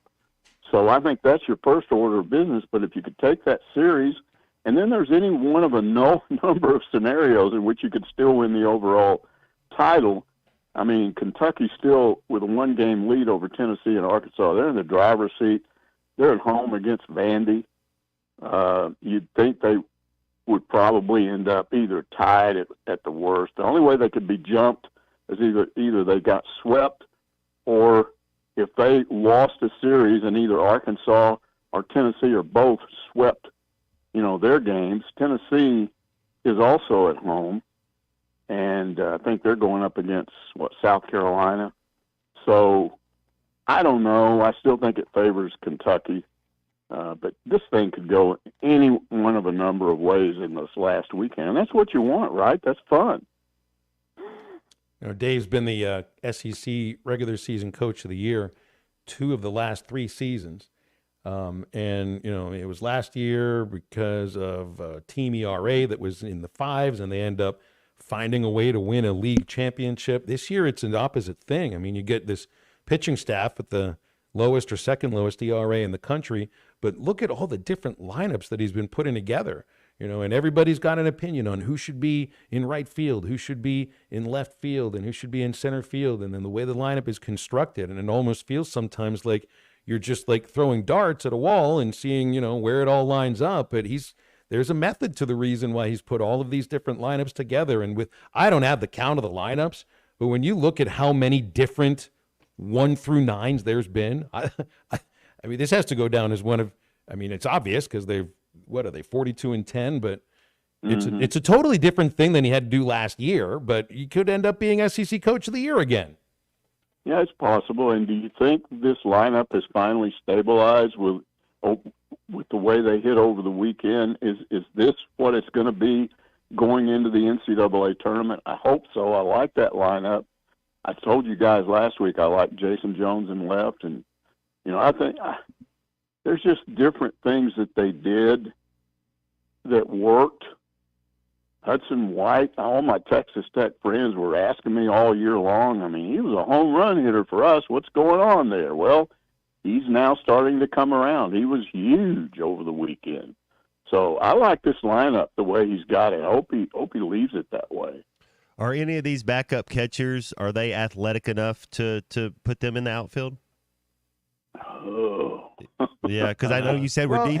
We're deep at catching. Helfrich could. I think Bubba said something about he might have either been taking fly balls the other day or just shagging. I think Helfrich could play in a lot of different places, and you're seeing him become more of a steady presence as a designated hitter. 2 out of 3 games this last weekend. He's been hitting more. I think you'll see him DH. I think he could play the outfield. I just don't think they'll put him out there right now. Yeah, and I agree with you. I mean, if you look at his batting average, you go, no, what's he doing in there? Is it DH? Are you serious? But he's starting to come around. And so I like that. Now, what do you do about Kendall Diggs? Because, again, it looked like last weekend at Kentucky maybe he was coming around, but now there's an issue again. Is it really that he's beat up? Is it psychological? Because he takes a lot of call strikes. Yeah. And that's mental usually when that happens. So I think it looks a little more, Mike. It's like approach more than anything. It's just pitches he was driving last year. He's not driving any longer. Inside fastball, which was a really dangerous thing to throw him last year. That's where batters are attacking him now, and that's how they're getting ahead. But it's like I feel the same way with Diggs as I would feel about Jones. It's just Kendall did it last year on a consistent basis.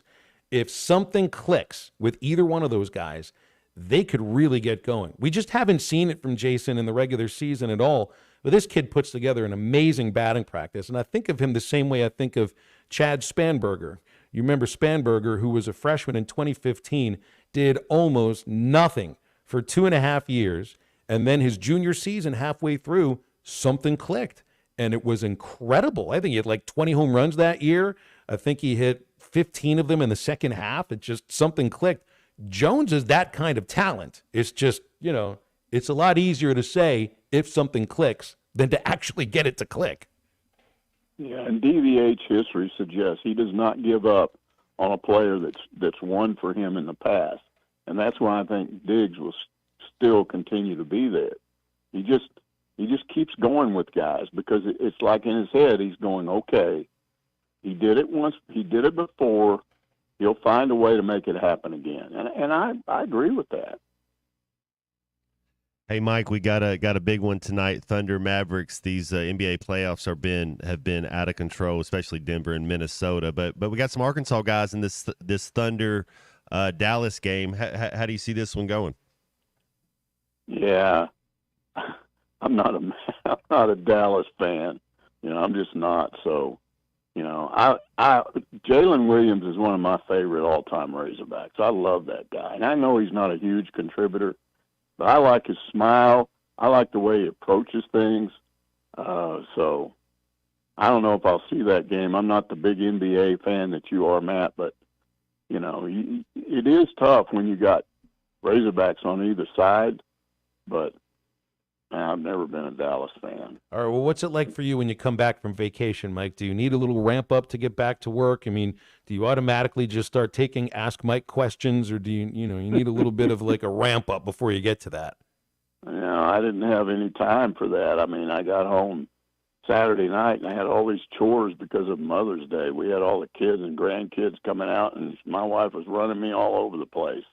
And then I got through with that and was able to sit down and watch the baseball game. And, I just then I went right. I started to come in last night, which was the last day of my vacation, and start this Ask Mike stuff. But I went, nah. So I just came in about 8:30 this morning and started in on it. I love it. Nice and easy going. That's well done. Mike, appreciate you, man. Thanks for coming on. We'll talk next week, okay? Okay. Thanks, Mike. It's Mike Irwin, Pig Trail Nation, with us here on Halftime. 877-377-6963 when you want to get with those calls and texts on the McClarty Daniel hotline. And I don't take vacations, so I don't know what it would feel like when I actually do if come back and try to do the show again. But I would imagine for those who go into an office every day, it might take a little bit of time to get used to getting back to work after a week of not working. I'm just not used to that, so maybe somebody can tell me whether or not it is. Meanwhile, we'll be back with more Halftime right after this. This is Halftime. You can now download our new app in the iTunes or Google Play Store. Listen anytime and anywhere on your favorite mobile device. Just search Hit That Line Now. This video is powered by the pros at Pascal Air Plumbing and Electric. Arkansas owned, Arkansas operated. GoPascal.com. Thanks for watching us here on ESPN Arkansas. Download the brand new Hit That Line Now app in the Apple and Google Play stores. ESPN Arkansas. More than just radio stations.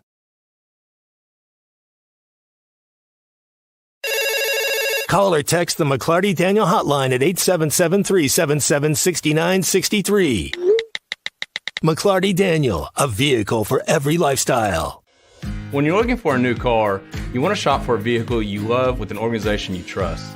You've probably heard that McClarty Daniel means making deals, but what I'm inspired by the most is that McClarty Daniel means making a difference in our community.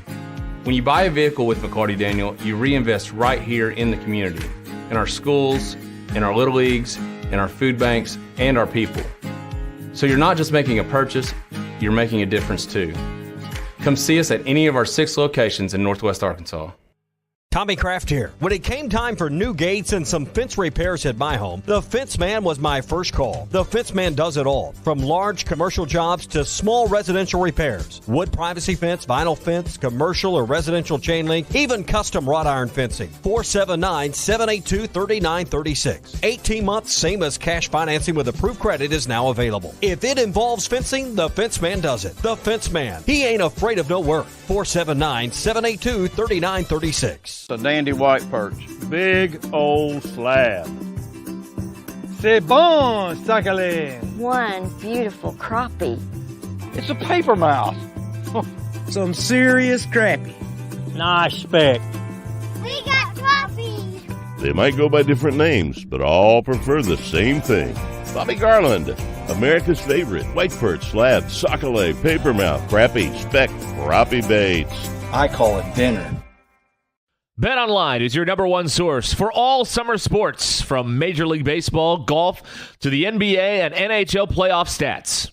They've got all the latest stats, news, and scores available to follow your favorite teams. Get the latest odds and lines, including the latest team matchups, player props, and odds on just about every sport out there. Head to the website today or use your mobile device to get in on the action. BetOnline, where the game starts.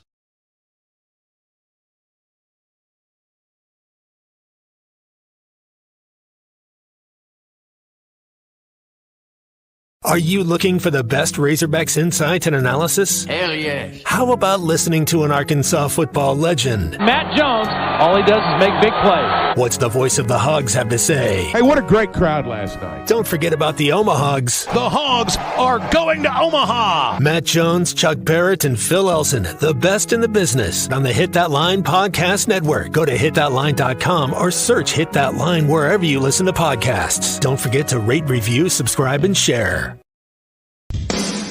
Madonna has gone from like a virgin to like a surgeon. You can try to nip and tuck from the curse of sin, but eventually death is going to win. God will do major surgery on this sin-filled world, and when he does, people will try and hide their faces from him. Even plastic Christians won't be exempt. Look up Isaiah chapter 2 and see how the spiritual world renders this an immaterial world.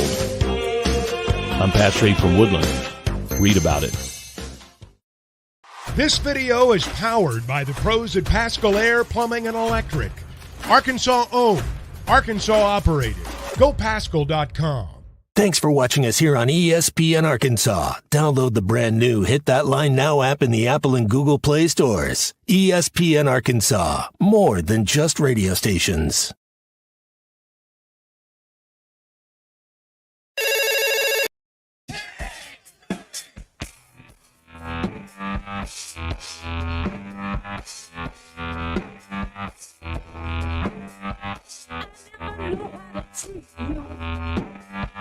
You see, I love you, but it ain't true.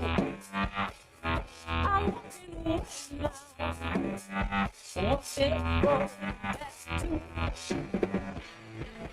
Grab you by the hair and hang you up from the heavens. I don't know how to let you go.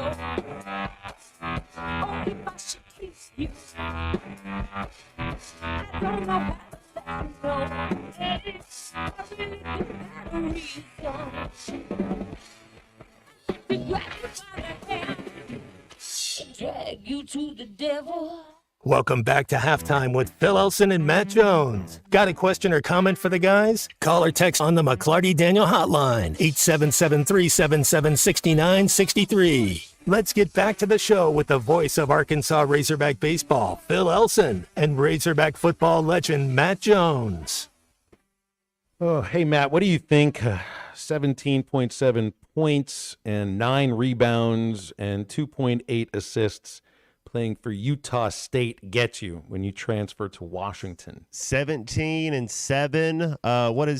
17 and 9. 17-9. So he's a 6'10" guy. This is Great Osobor. That's his name. Great Osobor. He's from the UK. 6'8", 245. Transfers to Washington. Throw a number. What do you think that's worth? $500,000. Is that what this going for these days? These kids, don't they get $500,000 to go? Reports are that he is getting $2 million. NIL, I don't know if it's from a Washington collective or whatnot, but $2 million to leave Utah State, transfer to Washington, just under 18 points, 9 rebounds, a little under 3 assists in the Mountain West Conference. It's a lot of moolah. Well, and that's the thing that I think was talked about when Coach Cal came in. It's how do you divvy up the money? Do you want to go get one guy and give him $2 million, and then you gotta get lucky and piece it together, or do you want to try to find 4 guys that you can give $500,000 to? It's a lot of money for one player for college basketball. Yeah, it's just a couple semesters. It's a different. Are there still practice restrictions on? There's a time limit in college that you can't, that you're only allowed to be. So it's different in the NBA. It's a different type of demand. Hey, let's go to the McClarty Daniel hotline. Dennis in Rogers has called us. Hey, Dennis, appreciate you calling today. How are you? I'm doing well. Thanks, guys. Hey, Phil, I wanted to talk to you. First of all, that last story you just told about the player going to Washington, good grief. That just kind of makes you want to throw up in your mouth a little bit. I guess that's the world we live in. But I was really calling you about baseball.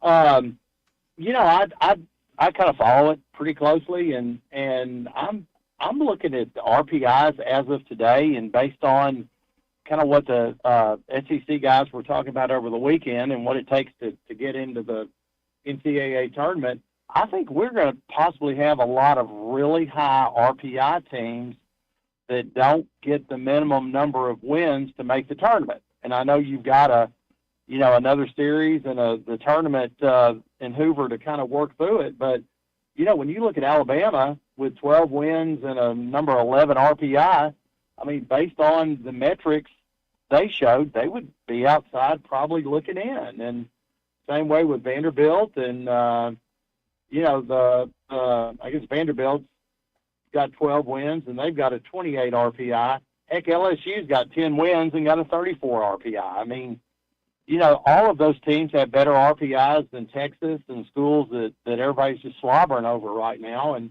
I just kind of wanted your thoughts on, do you think the committee would really leave that many SEC teams out? I do think that they'd leave some teams out if they don't get to potentially 13 conference wins, which is would still be what? That would still be 13 would lead to 13 would lead to 17 losses. It's still four games under 500, but historically, I think 13, it's not the threshold where you definitely get in, but 12 this year I don't think will be enough. I think Florida probably needs a couple more wins. Look, the RPI is going to be high for every SEC team because of the league they play in.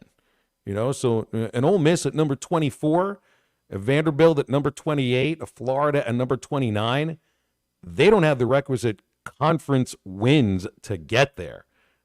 It's like I always think, you win 19, 20 SEC games, that's good enough.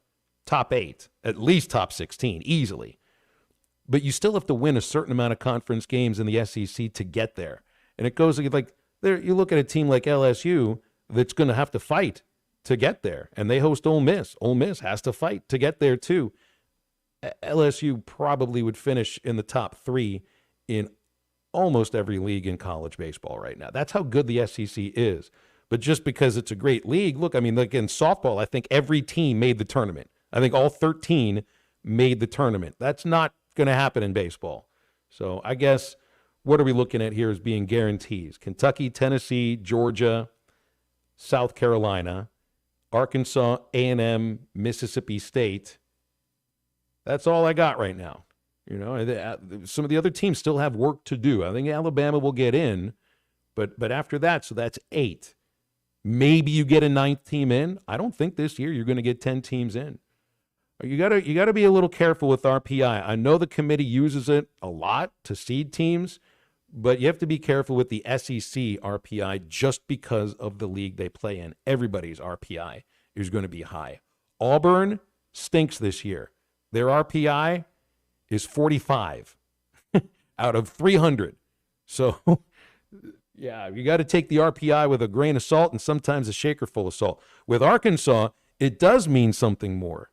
You know, you get the top 4 RPIs are all SEC teams. And I think there's another metric that's being used, and I haven't looked into it as much. It's called KPI.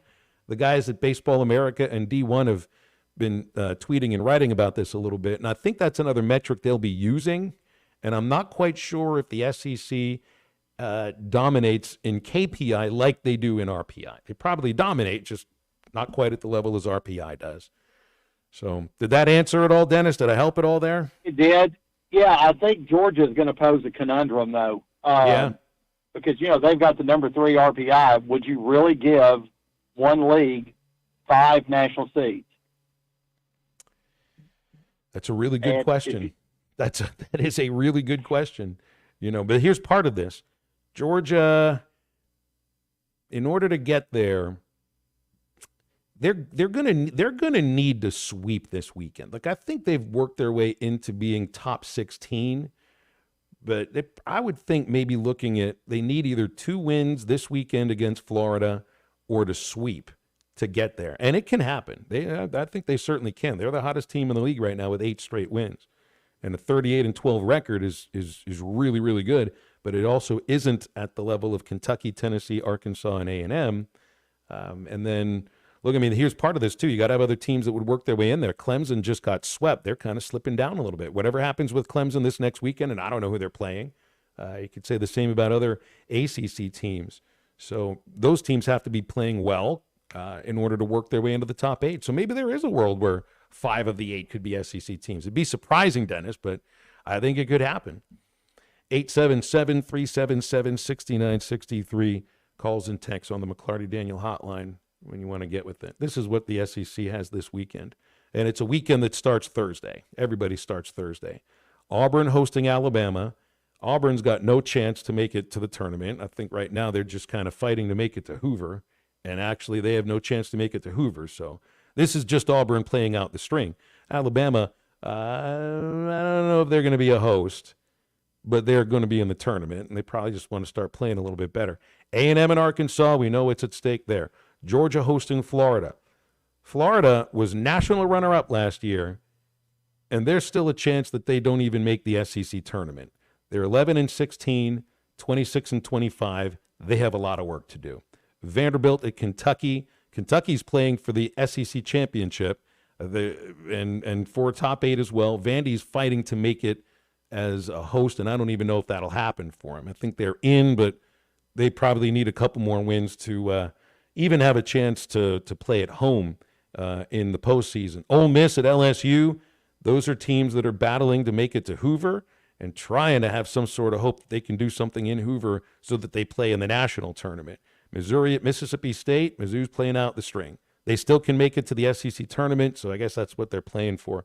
Mississippi State, they need a series win this weekend so that they feel confident about their chances to host. South Carolina at Tennessee. Tennessee's playing for the SEC championship and a top 8.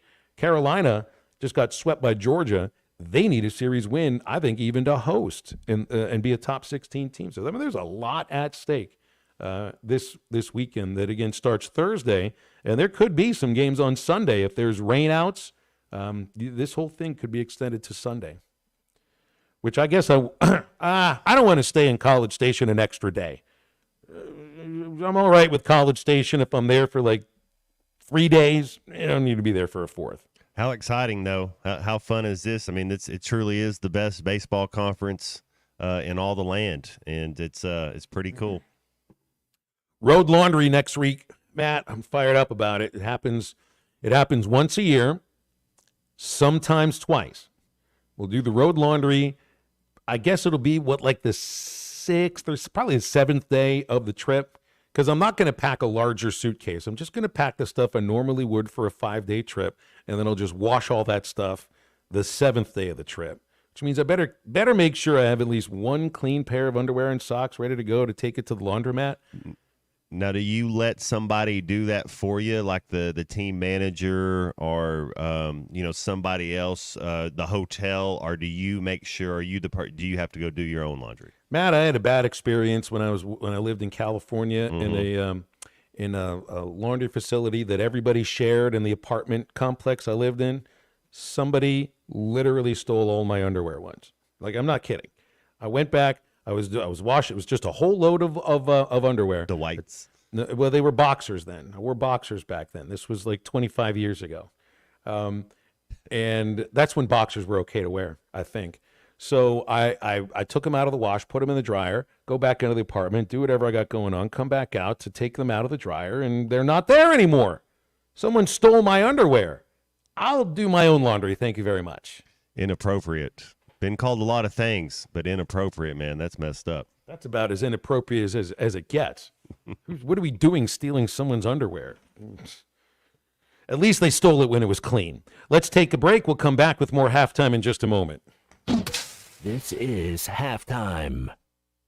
Before you buy that next car or truck, stop by Broadway Motors in Van Buren. The best of the best for 2 straight years. Michael and his team offer the best prices on the best quality pre-owned vehicles in the River Valley. They invite you to stop by and check it out for yourself. Or if you prefer to check out their inventory online or even do your financing online. Michael has built his reputation as a husband, father, and owner-operator since 2006. Broadway Motors, 806 Broadway in Van Buren, or online at BroadwayMotorsAR.com. The Links at Chaffee Crossing prides itself in providing award-winning barbecue. Whether you're craving ribs, pork, brisket, or chicken, we can satisfy any appetite. Stop in and watch Razorback baseball and enjoy everyday food and drink specials like $2 domestic beer or $3 premiums. The Links at Chaffee Crossing is here and ready to serve you the best barbecue in the River Valley. The Links at Chaffee Crossing next to Deer Trails Golf Course. Come see us. Nothing says summer fun like fishing with a Thill Bobber with the family. America's favorite floats by Thill are available in a variety of sizes and colors. These premium balsa wood floats are made by the thousands at Pradco in Fort Smith, Arkansas. They are great at detecting the slightest bites by fish and work great in tandem with crickets and redworms. Available at Walmart, Bass Pro Shops, Academy, LureNet.com, and tackle shops everywhere. America's favorite floats by Thill. Do you need gutters but think they're too expensive or that you need to get the soffit or fascia ready? No worries. Call the Gutter Guy. He does it all. No need to call multiple companies to get the right gutters for your home. Call the Gutter Guy. Quality, low maintenance, leak-free gutters with a 5-year warranty. The Gutter Guy also does vinyl siding and windows. The Gutter Guy. Over 30 years experience. Call 226-1259. Call the Gutter Guy. Flu vaccines, both regular and high dose for seniors, are now available at Law's Drug Store in Fort Smith. Call 452-6116 to schedule your shot appointment. Usually there is no cost when covered by your insurance. Law's Drug has COVID vaccines, RSV vaccines for ages 60 plus. Pneumonia and tetanus shots are also available. Law's Drug Store, 6802 Rogers Avenue behind Outback Steakhouse. Law's Drug Store, open 6 days a week to safely care for you and your family. When you need legal help, turn to the law offices of Craig L. Cook. With over 40 years combined experience, the Cook Law Team works for you. If you've been injured in an auto accident, hurt on the job, a victim of nursing home negligence, or need help with bankruptcy, Social Security, wills, trusts, estates, or family law issues, Craig Cook will go to work for you. Call us today, 479-783-8000. The law offices of Craig L. Cook with locations in Arkansas and Oklahoma. We work for working people. Colorworks Paint and Body in Barling offers professional automotive painting, bodywork, and fabrication that is unsurpassed in talent and dedication. Owner Andy Harrod uses the latest in collision repair technology to ensure all damage is addressed, whether it's visible or hidden, and works with all insurance companies. Andy and his crew have the experience and commitment to give you complete trust in the repair of your vehicle, no matter the size of the job. Colorworks is located at 1206 Fort Street in Barling, across from Dollar General, and is on Facebook where you can check out their work. When it's time for breakfast, Calico County is making it all from scratch. You got the dedicated early morning crew at Calico are cooking up and serving buttermilk pancakes, moist biscuits, rich waffles, country fried potatoes, 3 types of gravy, and of course their famous cinnamon rolls and much more. They serve all of this and a lot more 7 days a week until 11 a.m. Stop in, call ahead, or get it to go. Or just come by and pick up a dozen cinnamon rolls for the office. For breakfast, lunch, dinner, or catering, roll on into Calico County. They're home cooking good. Calico County, just off Rogers Avenue behind Randall Ford. Your home for every Razorback football, basketball, and baseball game. ESPN 95.3. It's the time of the season. Love runs high. In this time, give it to me easy. And let me try with pleasured hands. Take you in this promised land. Show you everyone. Season for love. Welcome back into Halftime Live from the Crabtree RV Studios. Crabtree RV Center in Alma, where we make your dreams come true. What the heck else happened over the weekend? I mean, I'm so locked in with baseball that when there's something going on the weekend, I have no clue what's happening. I know there were glowing lights all across the country, the Aurora Borealis. I missed it. I didn't go up to Mount Sequoia after the game and take a look. I saw everybody's photos from their iPhones, and it seemed like it was super, super cool, maybe even better than the eclipse, and probably was. But did you get a look at any of that, Matt? Did it mean anything to you? I did not get to see that. This Nottingham Forest Chelsea game happened over the weekend, and it was an instant classic, Phil. So Callum Hudson-Odoi is a former Chelsea man. He plays for Nottingham now. And, you know, Chelsea goes up 1-0, and then Nottingham Forest goes up 2-1. And then in a stretch of 2 minutes, Chelsea gets 2 backs, and all of a sudden they're up 3-2. It was great theater. That was a fun game, and you got Liverpool Aston Villa today at 2:00. I'm actually more interested in the idea of relegation and promotion than anything else when it comes to professional soccer in Europe. What was the name of the team I saw that's being relegated? Was it Sheffield? Sheffield United's already they're not going to have enough points. You're right. So the race for the bottom, you're watching the 15th place. It's the biggest. It's your fortunes change. So over there they have opt-in. You talk about opt-in, opt-out contracts. They go down to the championship. There's guys, your big timers. They just opt out and they go. You lose your players, and it's wild. I took a look at the what do they call it? The football pyramid in England. That's the whole structure of English football. Premier League, Championship, First Division, Second Division. Oh, you go 20. You can go 20 levels down. Yeah. You can go 20 levels down. In some cases, into the bigger cities or the neighborhoods in London. There's like 20 professional soccer clubs in London. Yeah, But there's always, it's like the idea of we think of Hoosiers, with Milam High School. You can win the whole thing because it was one big tournament. Like legitimately, you can. I mean, what didn't Wrexham get promoted here? The FA Cup is it's out of control. Now that usually the big dogs end up winning one, but they make a Cinderella run. I still like the idea of so Auburn and Missouri right now are the teams that would miss the SEC tournament. Well, kick them out of the league then. Please kick Missouri out of the league so we don't have to go to Columbia next year for baseball. I'd be all about that. Yeah, and then you could get ECU, like ECU could bump up because they're solid and they're playing well. That's the thing. They've earned the right to play. They let you lollygag here and get last place. You go down. See, in this case, the only way in American Conference USA, I think, they fit into the MVC, but that's promotion. That's promotion in college sports. A league extends an invitation and takes you. Relegation doesn't happen unless You're in the Pac-12. Unless 10 of the 12 Pac-12 schools leave for other conferences. Then you get relegated, and it wasn't even a choice. It wasn't even written into the rules of college sports. It just kind of happened that way. And aren't we lucky we do things this way? 877-377-6963 calls and texts on the McClarty Daniel hotline. And the other thing about it, Phil, is regular season matters. The regular season, every single regular season game matters, because if you get relegated, the fortunes, it absolutely changes. The third hour of halftime also matters, Matt. We'll do that in just a moment. So stay with us here on ESPN Arkansas and hitthatline.com.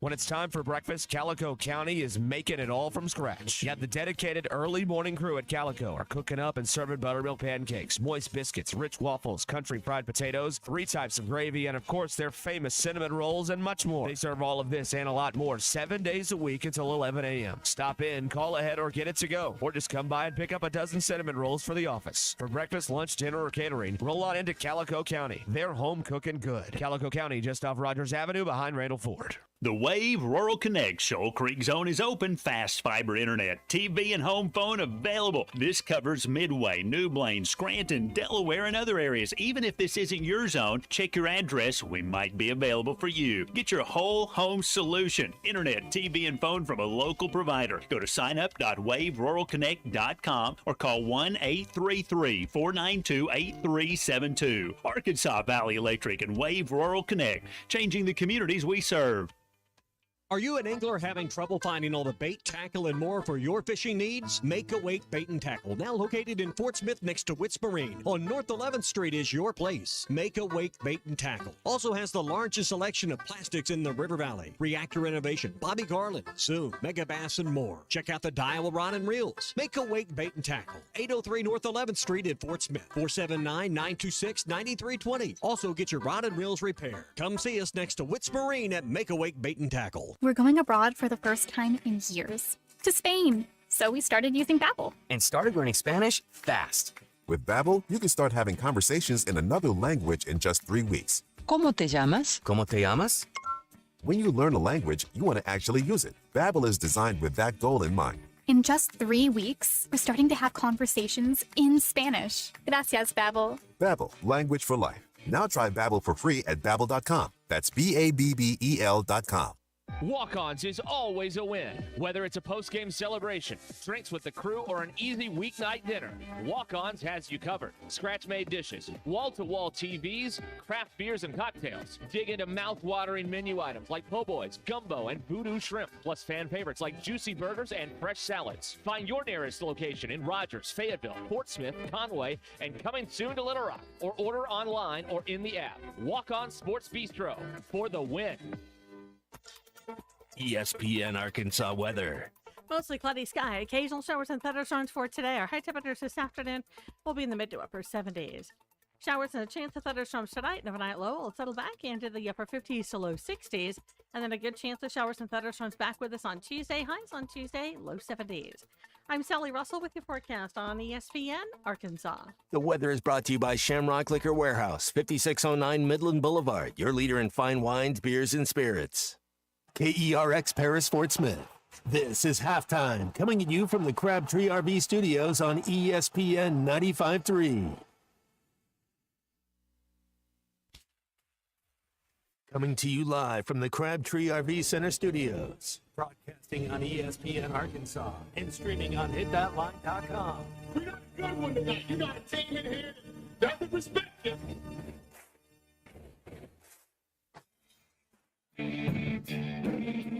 If I'm all right. Why can't they dominate? And we not doing it. We're going to go get one and celebrate on somebody else's field. Yeah. Take it to the house. Both said you had very motivational words at halftime. It's Halftime with Bill Olson and Matt Jones. From the bottom of my toes to the top of my head. Come on, dog. Let's go, man. I have zero respect for saying no moss at halftime. For one Razorback is vintage Matt Jones. 1, 2, 3. Here we go. Right now, let's take the field. Call or text on the McClarty Daniel hotline, 877-377-6963. Now, here's Phil Olson and Matt Jones.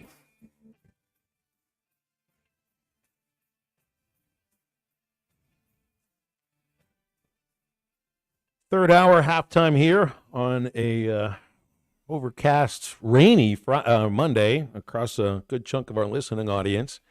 Phil Elson with Matt Jones and the C Unit Christian Johnston producing. One more hour here. Our calls and texts come in at 877-377-6963.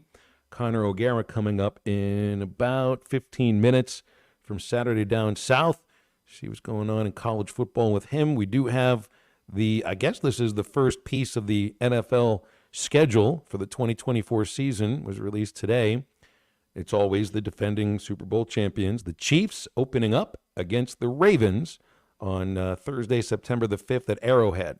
Rematch of the AFC title game, Matt. I like it.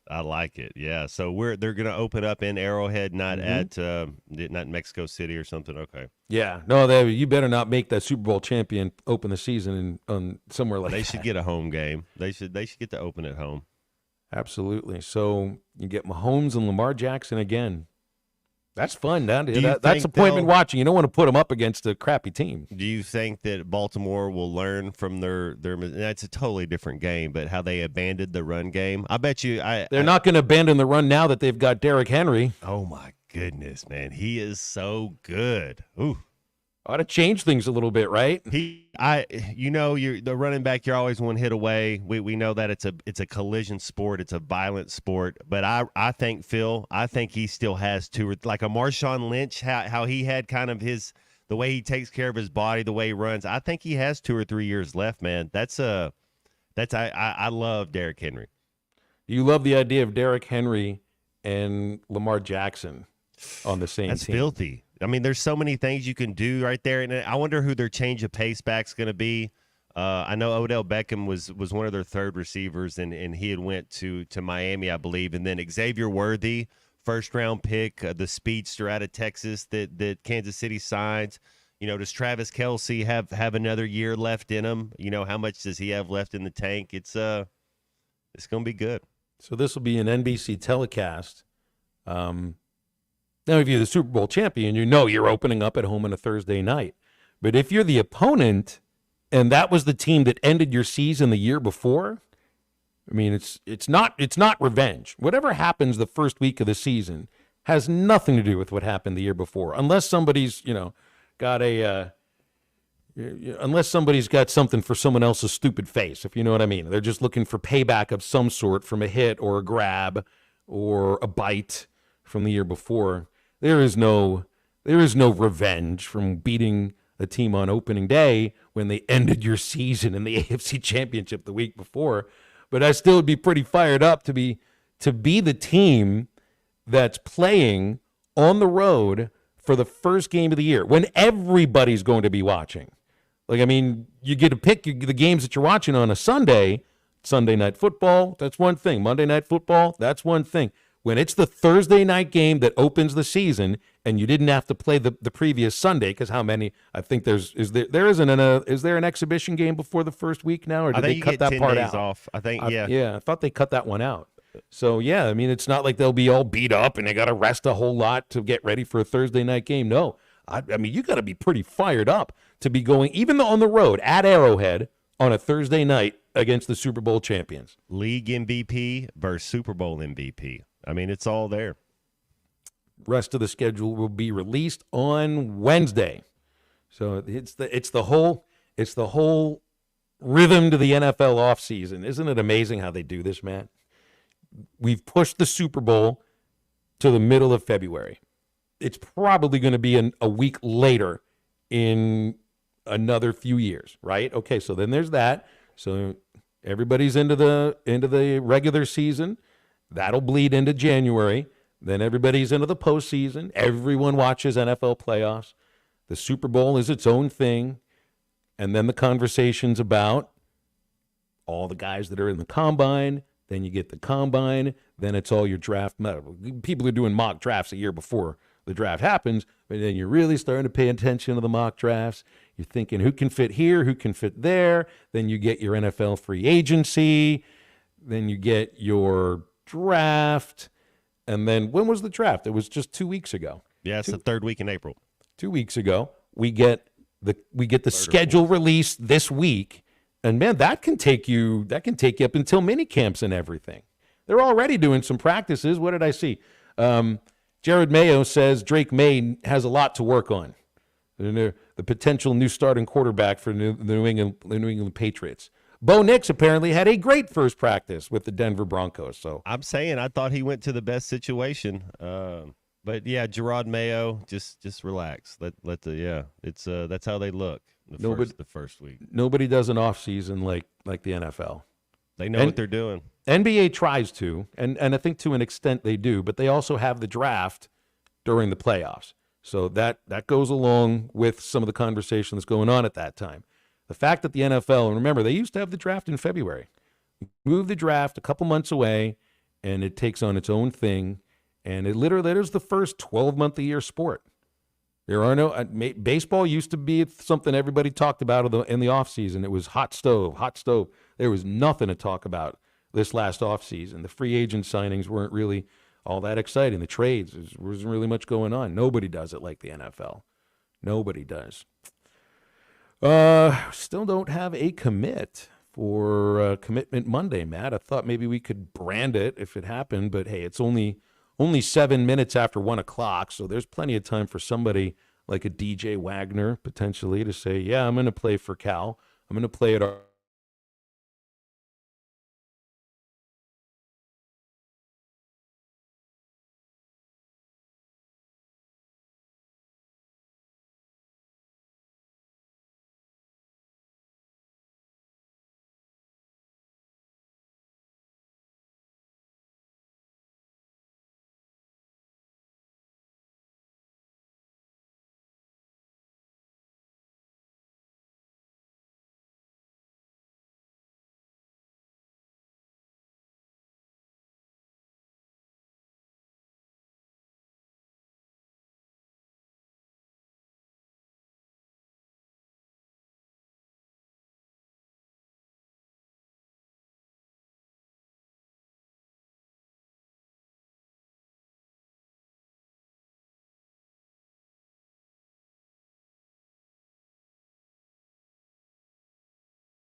Twin Peaks in Rogers. Miss Twin Peaks. It is down to Miss Twin Peaks 2024. Voting for Miss Popular is officially live right now at MissTwinPeaks2024.com. You can cast 5 votes for your favorite Twin Peaks girl at MissTwinPeaks2024.com. It's also at Twin Peaks and Rogers, your sports headquarters. 29-degree draft beer made from scratch fan favorites and sports blasting from every single angle.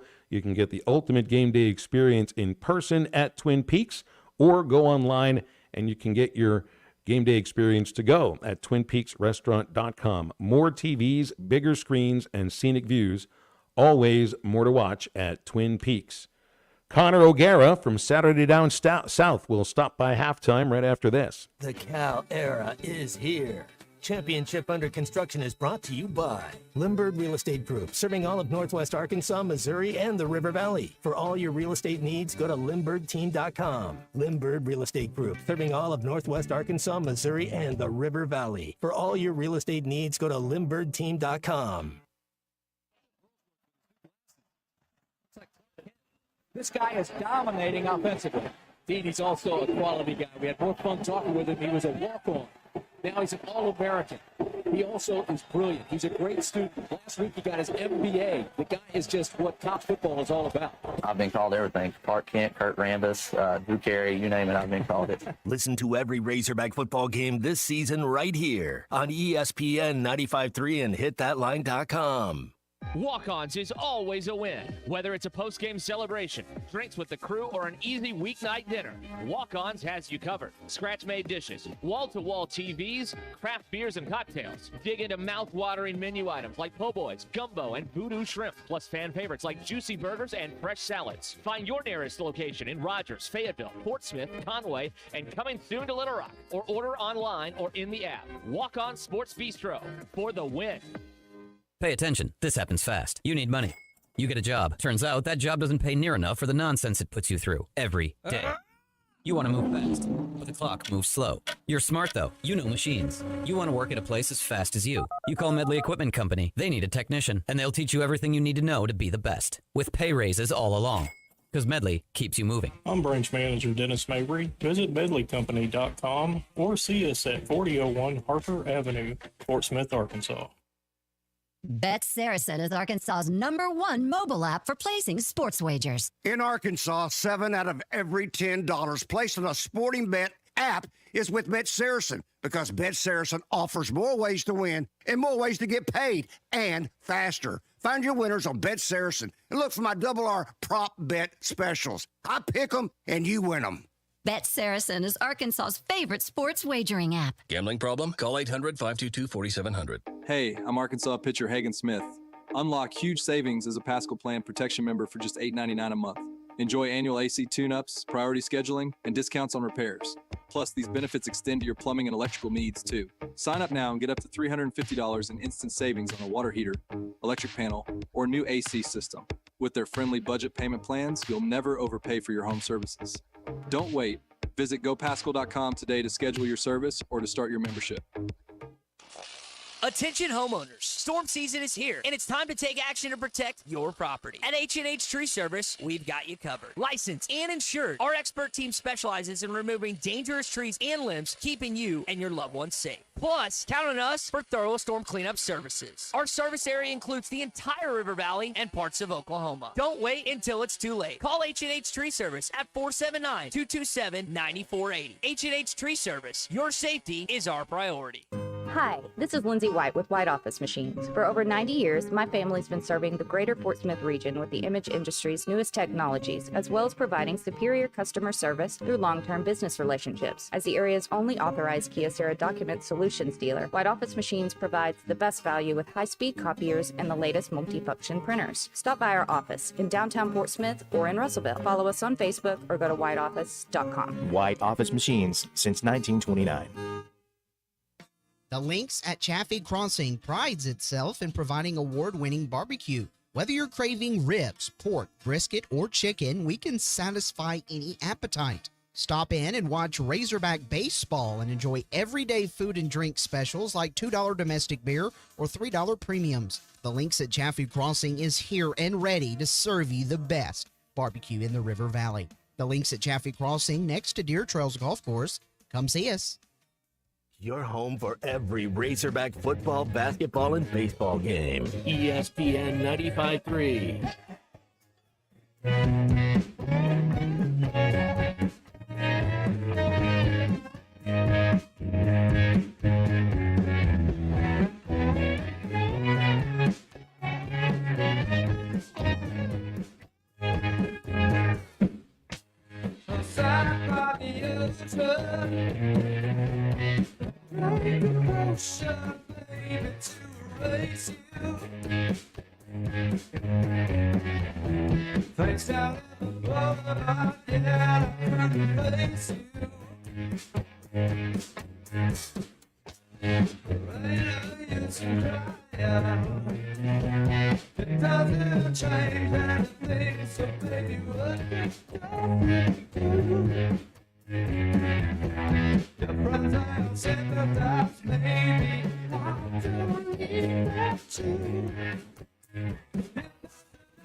Find Halftime on 99.5 in Northwest Arkansas, 95.3 in Fort Smith and the River Valley, 96.3 in Hot Springs and Central Arkansas, 104.3 in Harrison and Mountain Home, and everywhere on hitthatline.com. Join the conversation. Call or text ESPN Arkansas on the McClarty Daniel hotline, 877-377-6963. Now back to the hosts. Here's Phil Elson and Matt Jones.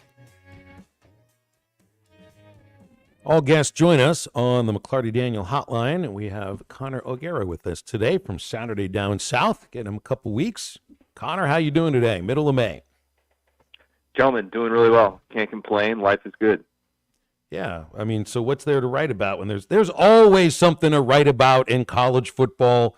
College football, we were just kicking around the other day, or the last segment, how, the NFL is the master at dominating over the offseason. They're going to have the schedule released tomorrow. There's always something going on in the NFL. College football is kind of there. Are they there, or they need a little more? They're there. The transfer portal has allowed it to be there in a lot of different ways. And there's stuff that's going on. We're going to have SEC spring meetings coming up in a little bit. Why they call it spring meetings, I don't know. It is not in the 90s here in my neck of the woods in Florida, so that doesn't really make a lot of sense. But nonetheless, there's plenty to write and talk about. I'm kind of trying to dig in more right now into the Oklahoma-Texas storylines. This is a good time of year to kind of sink your teeth into who those teams are, what their fans are saying, what people around the program are saying, how the year projects, what this is going to look like with them in the SEC. So that's kind of been my focus a little bit as of late. And there's, interesting questions to be asked, like who's going to lead the SEC in rushing? That's something we're digging into on the Saturday Down South podcast today. A question that I think is a lot harder to answer than what you would typically think, just based on the way that it usually plays out. But yeah, there's always stuff to be able to talk about. That's what we do. Is the quarterback at Texas, is he the best quarterback in the SEC? I mean, who's the number one quarterback in the SEC? Yeah, man, that's a fair question. Like, I think Quinn Ewers coming back, if he's not one of your top three quarterbacks in all of college football, you probably are in the minority with that opinion, because what he did last year to be able to get Texas to the college football playoff was certainly impressive. But to me, it's his ability to dominate these big-time games. What he did against Alabama and then what he did in the Big 12 championship, I mean, putting that game away against Oklahoma State in the first half, he was unbelievable. He's got to be able to stay healthy. I have him right now as my number 2 quarterback coming back in the SEC behind Carson Beck. I think Carson Beck, what he did last year, answered a lot of questions that people had about what this post-Stetson Bennett era was going to look like. And, yeah, there's still a little bit of meat on the bone. I think you need to see him connect a little bit more on some of these downfield throws that are, stretching the field vertically 40, 50 yards. But other than that, it's hard not to like what he did in his first season as a starter. You can kind of forget that with how comfortable he looked at times getting Georgia off to that 12-0 start. So, yeah, that's probably how I would rank it right now. I think the guys at EA Sports would probably agree with you, since we saw both yours and Beck's last names on the front of the college football game cover that came out the other day. I mean, that tells you, to me, that told you who's making the most money off of the cover, at least. Yeah, I would think so. I would think that that's going to be part of this with NIL and all that. And I know there was a lot that was made about whether or not it was fair that, the athletes could opt in and only get like $600 and a copy of the game. And to me, I wasn't thinking of it like that at all. And based on the numbers so far that I know, Matt Brown, who does a great job being able to report about this stuff, I know based on the numbers that he's come out with, like, this is very much an opt-in, treat. That's more of a goodie bag as you leave the party sort of deal to be in this game. How about Donovan Edwards being the cover guy in many ways? Like, he's the most prominent player coming back for a Michigan team that, look, obviously has a lot of turnover, but a guy that was very much the second running back in that room behind Blake Corum, didn't even have 500 rushing yards in our first college football video game in over a decade. That's the guy that's featured prominently. I know Michigan fans won't push back on that, but I thought that was interesting. Where do you have, I see on your rankings here, you did some post-spring SEC quarterback rankings. Got Taylor Green ranked 12th, on the back half there. What is it you see from Green, and where do you think he could end up moving into the top half quarterbacks in the SEC this next season? I think so. I think his surroundings are really good if we are able to see improvement from the Arkansas offensive line. Massive if, not the first nor the last person to say that. And if these receivers look like what they're capable of. Now, he's got 3 big-bodied pass-catching targets that I think could be super quarterback-friendly, and that's all well and good. But what does it look like for him in those grenade games? Because that was kind of his issue at Boise State was, man, he'd have some of these games where he just didn't really look like it was coming together for him. Now, you've got somebody in Bobby Petrino that you would think is going to be a great mentor, somebody that's going to be in his ear in a really positive way that we didn't see last year with Dan Enos and KJ Jefferson, that relationship. But to me, the question about him getting into that top half and what that looks like, so much of it is going to be, can he cut down on those mistakes? Because I don't think Arkansas is really built to handle a guy that's going to make those mistakes. So if he can do that, that's a different conversation. But quarterback is deep in the SEC this year, and that will be no small feat to get there. Connor, with LSU, it seems like they're receiver kind of how like Florida was in the 90s and the early 2000s. Which SEC squad has the best collection of receivers coming back this year? It's a great question because there are probably 3 or 4 that have a really good legitimate claim. But for me, I think that Ole Miss has the best group of pass catchers returning in the conference. They have a guy in Trey Harris who's one of the 3 or 4 probably best receivers in all of college football. They have a guy in Juice Wells who, look, was an all-SEC guy, one of the 2 best receivers coming into the league last year. Lost season it was for him. If he's healthy, look out. And then they still have a guy, Jordan Watkins, who is one of the leading returning receivers in the SEC. And, oh, by the way, Caden Prescorn, who was dominant in that bowl game in the Peach Bowl victory, and is probably going to be the first-team All-SEC tight end going into this year. He's going to be 25 years old. Like, they have depth there at the pass catcher spots that, to me, makes Ole Miss the number one choice. Mizzou has to be part of that conversation as well. Luther Burden III is the best returning receiver in college football. The development of Theo Weiss last year was huge. They got Mookie Cooper coming back, another young tight end in Norfleet that they really like. So those would be kind of the 2, and then Oklahoma, depth for days in what they have. Drake Stoops is kind of the only guy that they really lost, and they replaced him with Deion Burks from Purdue, an all Big Ten guy. So, yeah, there is a lot to like, I think, at the top with some of these pass-catching groups in the SEC. Let me tell you, I had an interesting conversation about the newest Razorback wide receiver with some baseball coaches over the weekend. Now, you usually wouldn't put those things together. You saw about Monte Harrison, who played Major League Baseball 10 years, in the minors as well, center fielder, base stealer. He's now committed to play at Arkansas as a wide receiver, 6'3", 220.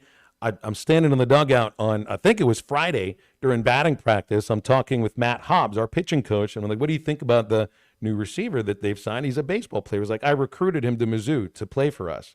I mean, he was, and Bobby Wernes, who's our first base coach, played against Harrison in the Kansas City area where he's from. It's just 28-year-old wide receiver is going to make some people kind of raise their eyebrows or roll their eyes. I think it could work out. The guy's supposed to be an amazing athlete. It's just getting used to football again.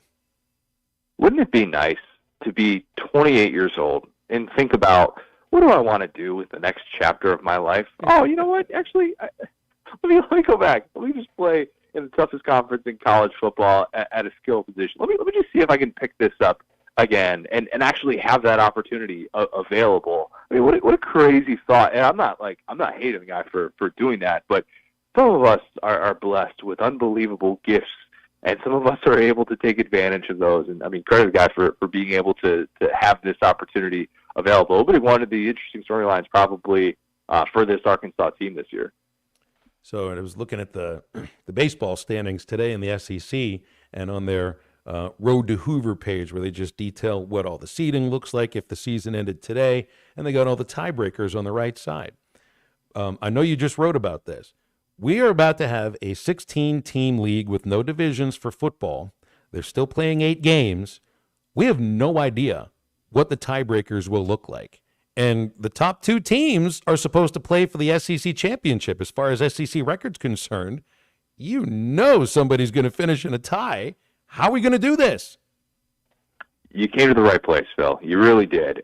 Look, I do think they're going to hash this out at the SEC spring meeting. But if they do want to just, hop on SaturdayDownSouth.com and see a certain writer who is, looking for things to be able to write about in May and wants to just copy and paste this guideline that, this specific writer had, I think that'd be a good idea, in my very biased opinion. We got to figure this out. We have to figure this out, because in a divisionless world, where there is still a conference championship, that sort of thing matters, and it can absolutely come into play. And it's not necessarily an easy thing to figure out. And that's why I wanted to be able to look at this, because, there's a good chance that you're going to have some of these where you don't have that head-to-head advantage to be able to decide that. All right, so what would a second tiebreaker look like? What about total victories against SEC teams that finish with a winning conference record? Essentially, did you beat good teams in conference play? That could come into play. What about something like a third tiebreaker of total conference wins among teams beaten in SEC play, which is really wordy, but it's kind of just like SEC imperialism, and you just take whatever sort of wins that the team that you beat had. So that's kind of the way that you could look at something like this that isn't just straight scoring margin, because I don't want to get into a world in which an SEC championship is decided by whether or not you beat Vanderbilt by 45 or 28. I don't really want that, but that would just be one way to go about it if I were making suggestions. I'm sure some of those folks have your phone number, so they might want to have it at the ready, because that's a lot of thought that you put into something that who knows if they're going to go with your ideas anyway. Yeah, they should. I've come up with some horrible ideas, just absolutely horrible ideas that blow up in my face. And look, this one, at least as of this juncture yet, wherein we haven't seen this actually play out, and I actually applied it to a few examples and a few seasons where it would have been relevant, just to make sure that I wasn't totally crazy for coming up with some of these tiebreakers. But look, as of right now, it still checks out, and it's still perfectly fine. So, I'm definitely willing to take all the credit if they want to just take my ideas. Connor, always appreciate you hopping on. Thank you very much. Gentlemen, appreciate it. Thank you, Connor. And it's Connor O'Gara from Saturday Down South. It's like you try to figure some of these things out. I'll never forget. We used to complain about the Texas League schedule. And so my old boss, Bill Valentine, was the guy who made the Texas League schedule back then. And then he would say, you want to complain about it? Here's the schedule grid. Everybody's supposed to have this amount of Fridays, this amount of Saturdays. We can't go 21 days without a day off. Have at it. I remember sitting there thinking about all of this, start writing stuff down. My eyes went crossed. Tiebreaker things, too. It's like, you can get your eyes crossed when you're trying to come up with these ideas, but I guess sooner or later, you got to know it's going to happen. Matt, there's going to be somebody tied for either first or second place in this league. That's what I was going to say, Phil. There could be a 3-way tie for second, and and when you don't play everybody, I'm not a fan of how it's set up from the start. I think it's really dumb. It makes no sense to say, hey, we're going to put all these teams in a group, but y'all aren't going to play everybody, and then we're going to have a winner or have a champion. It's like, in no world does that work. Well, and when you do it by divisions and you play inside that division, you play every team in that division, the tiebreaker is very straightforward, head-to-head, and that's all it's about. They're not trying to get anything right. I don't. It doesn't. We'll see how it goes, but it just doesn't make much sense. It doesn't, because you can't. Everybody doesn't play everybody, so it doesn't matter. You can have a softer schedule. You can have a totally different type of schedule than the other teams. We're into the home stretch of halftime. We'll come back right after this. This is Halftime. You can now download our new app in the iTunes or Google Play Store. Listen anytime and anywhere on your favorite mobile device. Just search Hit That Line now. Texting enrolls you in recurring automated marketing text messages. Consent not required to purchase. Message and data rates may apply. Ooh, what a dinger. Man, I miss our days playing ball, but ever since I turned 40, just thinking about taking a lap around the bases makes me tired. You ever think lower testosterone is the issue? What are you saying? After 40, the body has less testosterone, impacting your drive. That's why guys like me take Nugenix Total T, to keep their energy up. Nugenix really works for you? Since I started taking Nugenix, I feel great. Getting up early for workouts. I'm focused, energized, getting things done at work, in the gym. I even feel more passionate in my relationship. How do I give Nugenix a try? Send them a text for a complimentary bottle. Text CASH to 321-321 right now for your complimentary bottle of Nugenix Total T. It's the #1 selling testosterone boosting brand at GNC and Walmart. Do it now and they'll also send you a bottle of Nugenix Thermo X, their newest, most powerful fat burner ever, absolutely free. Text CASH to 321-321. That's CASH to 321-321. These statements have not been evaluated by the FDA. This product is not intended to diagnose, treat, cure, or prevent any disease. You're listening to Halftime Live from the Crabtree RV Center studios. Crabtree RV Center, where RVing is life. I know we're always on the go, heading to Fayetteville, Little Rock, Oklahoma City, and you need a place to fill up. But not just for gas. I need snacks, drinks, and a restroom that doesn't make me throw up. That's why my new favorite pit stop is Jam Mart number 10, located at 6201 Grand Avenue on the way out of town. I can't stop by without getting something from their hot box or a fresh made burger. That's Jam Mart number 10, located at 6201 Grand Avenue in Fort Smith. When you're clocking out and happy hour's already started. But you're clocking out and happy hour's already started. The choice to enjoy is easy. Bud Light. Easy to drink, easy to enjoy. Pick up Bud Light at your local convenience store today. Enjoy responsibly. Anheuser-Busch Bud Light Beer, St. Louis, Missouri. Do you need gutters but think they're too expensive or that you need to get the soffit or fascia ready? No worries. Call the gutter guy. He does it all. No need to call multiple companies to get the right gutters for your home. Call the gutter guy. Quality, low maintenance, leak-free gutters with a 5-year warranty. The Gutter Guy also does vinyl siding and windows. The Gutter Guy. Over 30 years experience. Call 226-1259. Call the Gutter Guy.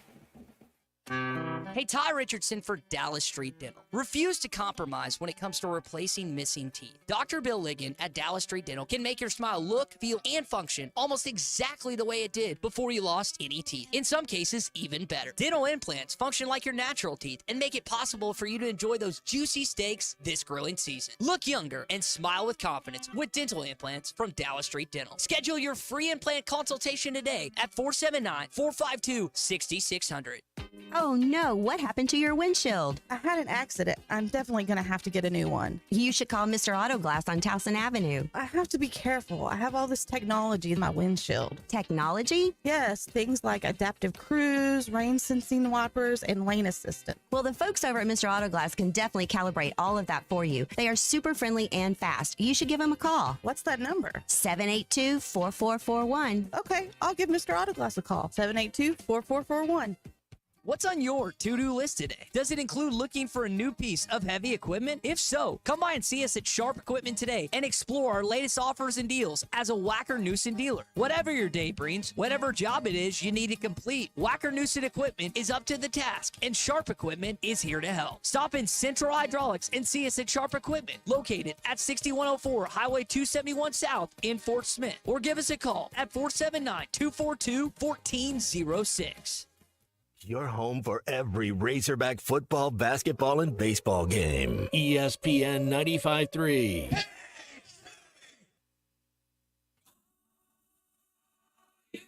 take me home tonight. Oh, down beside that red firelight. Oh, you gonna let it all hang out. Fat bottom girl, you make the rockin' world go round.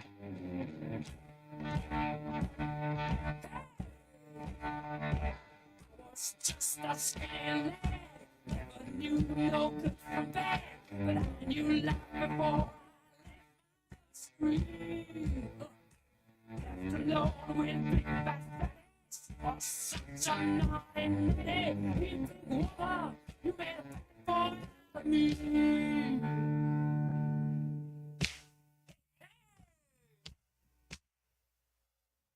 I've been sad with my across the land, seen every blue-eyed Lucy on the way. Their beauty and their style went kind of smooth after a while. Bring me to the ladies every time. You're listening to Halftime with Phil Elson and Matt Jones. Want to jump in the conversation? Call or text ESPN Arkansas on the McClarty Daniel hotline, 877-377-6963. Now, here's Phil Elson and Matt Jones. Hey, congratulations, Arkansas softball got the number 12 seed in the NCAA tournament. And so back at Bogle for the fourth consecutive year, going to be hosting a regional in Fayetteville. May have to go on the road for a super regional. Will depend, first of all, of getting out of the regional and winning it, and then whatever happens in Stillwater with Oklahoma State. They get to host there as the number 5 overall seed. Hogs will play SEMO 7 o'clock on Friday. I think they went 2-0 against SEMO this year. They also have Arizona coming in. It means Arizona will have been to Fayetteville for the last baseball regional and now the softball regional because we're so close to Tucson. And Villanova's making it into Fayetteville too. So congratulations to the softball team. Now go win a regional.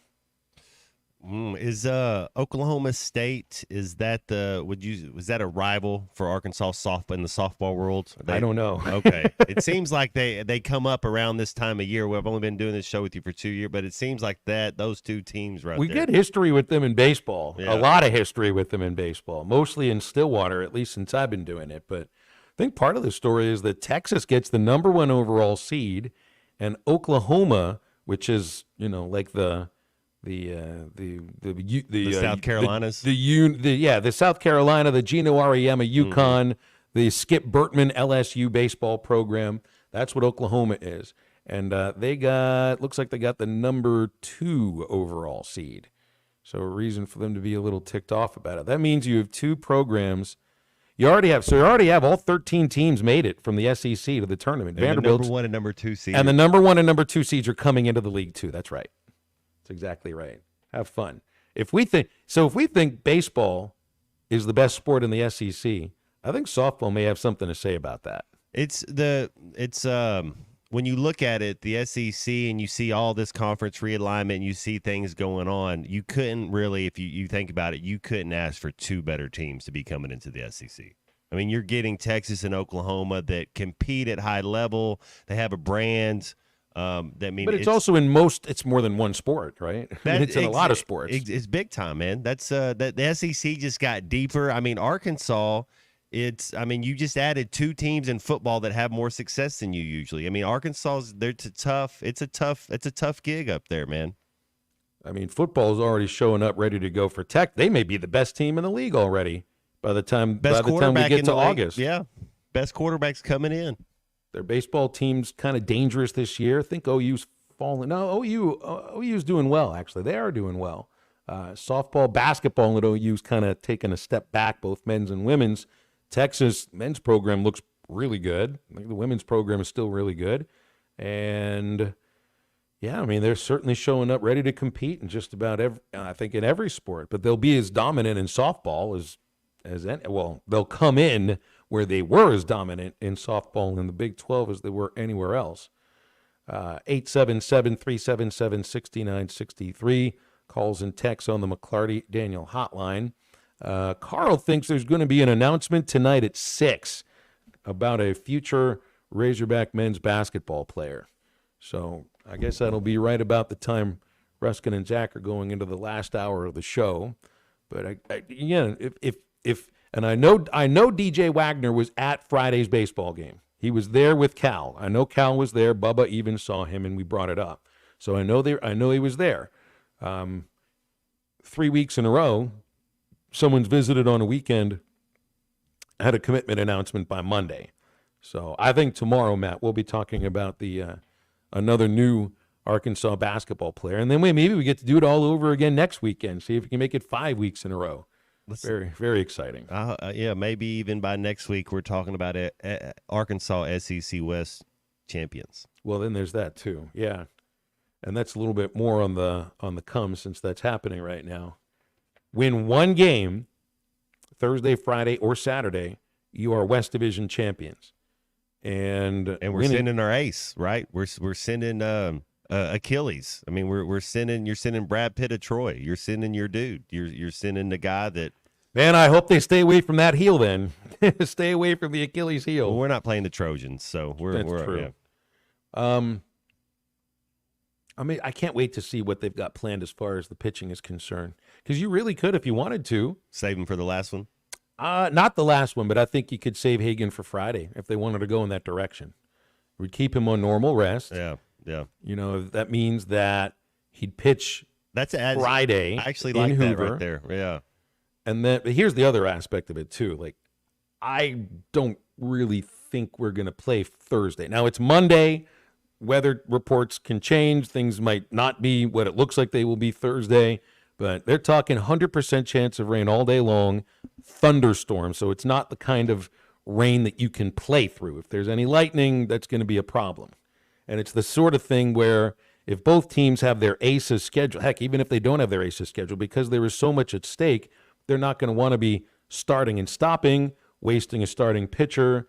So that's part of the aspect of this next weekend series, is that the weather looks really ugly, and it's a series that's for all the West Division marbles.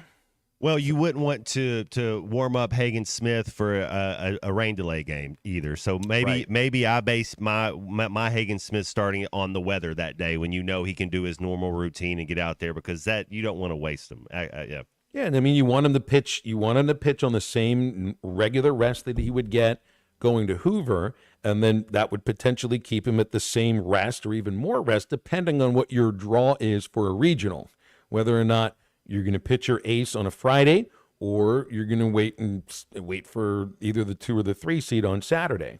It all depends on what team you get as a 4 seed that'll come into Fayetteville. But right now, I mean, you are going to play a regional at home. That's a foregone conclusion. I do think that they'll be top 8 almost no matter what happens this weekend. Part of that's also because I believe that, look, they've won every game Hagan Smith has started. They're 13-0 in games started by Hagan Smith. 13-0. So they'll beat Texas A&M when Hagan pitches. I just kind of feel that. Then you're the SEC West Division champions, and there's nobody that can take being a top 8 away from you. 33-3 at home, that will play in the postseason. Now, last year's team also was really, really good at home. They won every home series, but they also had an ERA that was 5.5. Even though pitching hasn't been as good, starting pitching hasn't been as good as I think we had been used to, they have an ERA that's over 2 runs lower than it was last year. And you got guys in very important roles that I don't know if you really want to upset them. The Gackle thing, he's got to be a reliever right now. He has to be a reliever. He is too important in that role.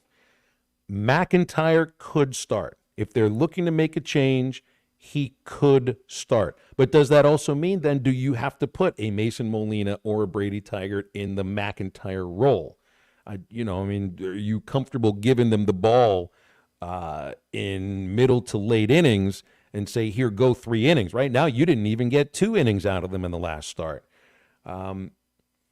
There's the Gage Wood thing. That's a guy that can start. They've already built him up to that point. And one thing that's just very impressive about Gage Wood, you look at, I think, the last 3 or 4 times he's pitched, it's been totally different roles. A lot of times guys have the same role each weekend. But Wood has started a game.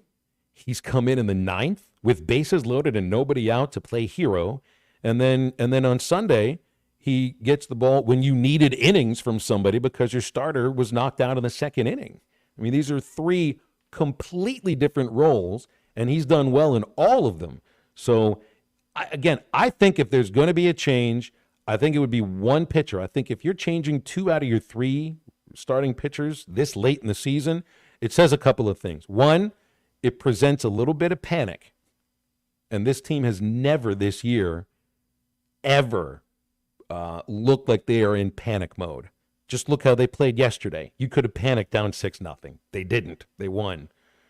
A manager or a head coach that even though they're not pitching well makes these changes, it does show to them. It's like, well, I'm not sure if we can win a game with these guys pitching. And yet almost all year long they were able to. And even yesterday they were able to without Molina pitching well.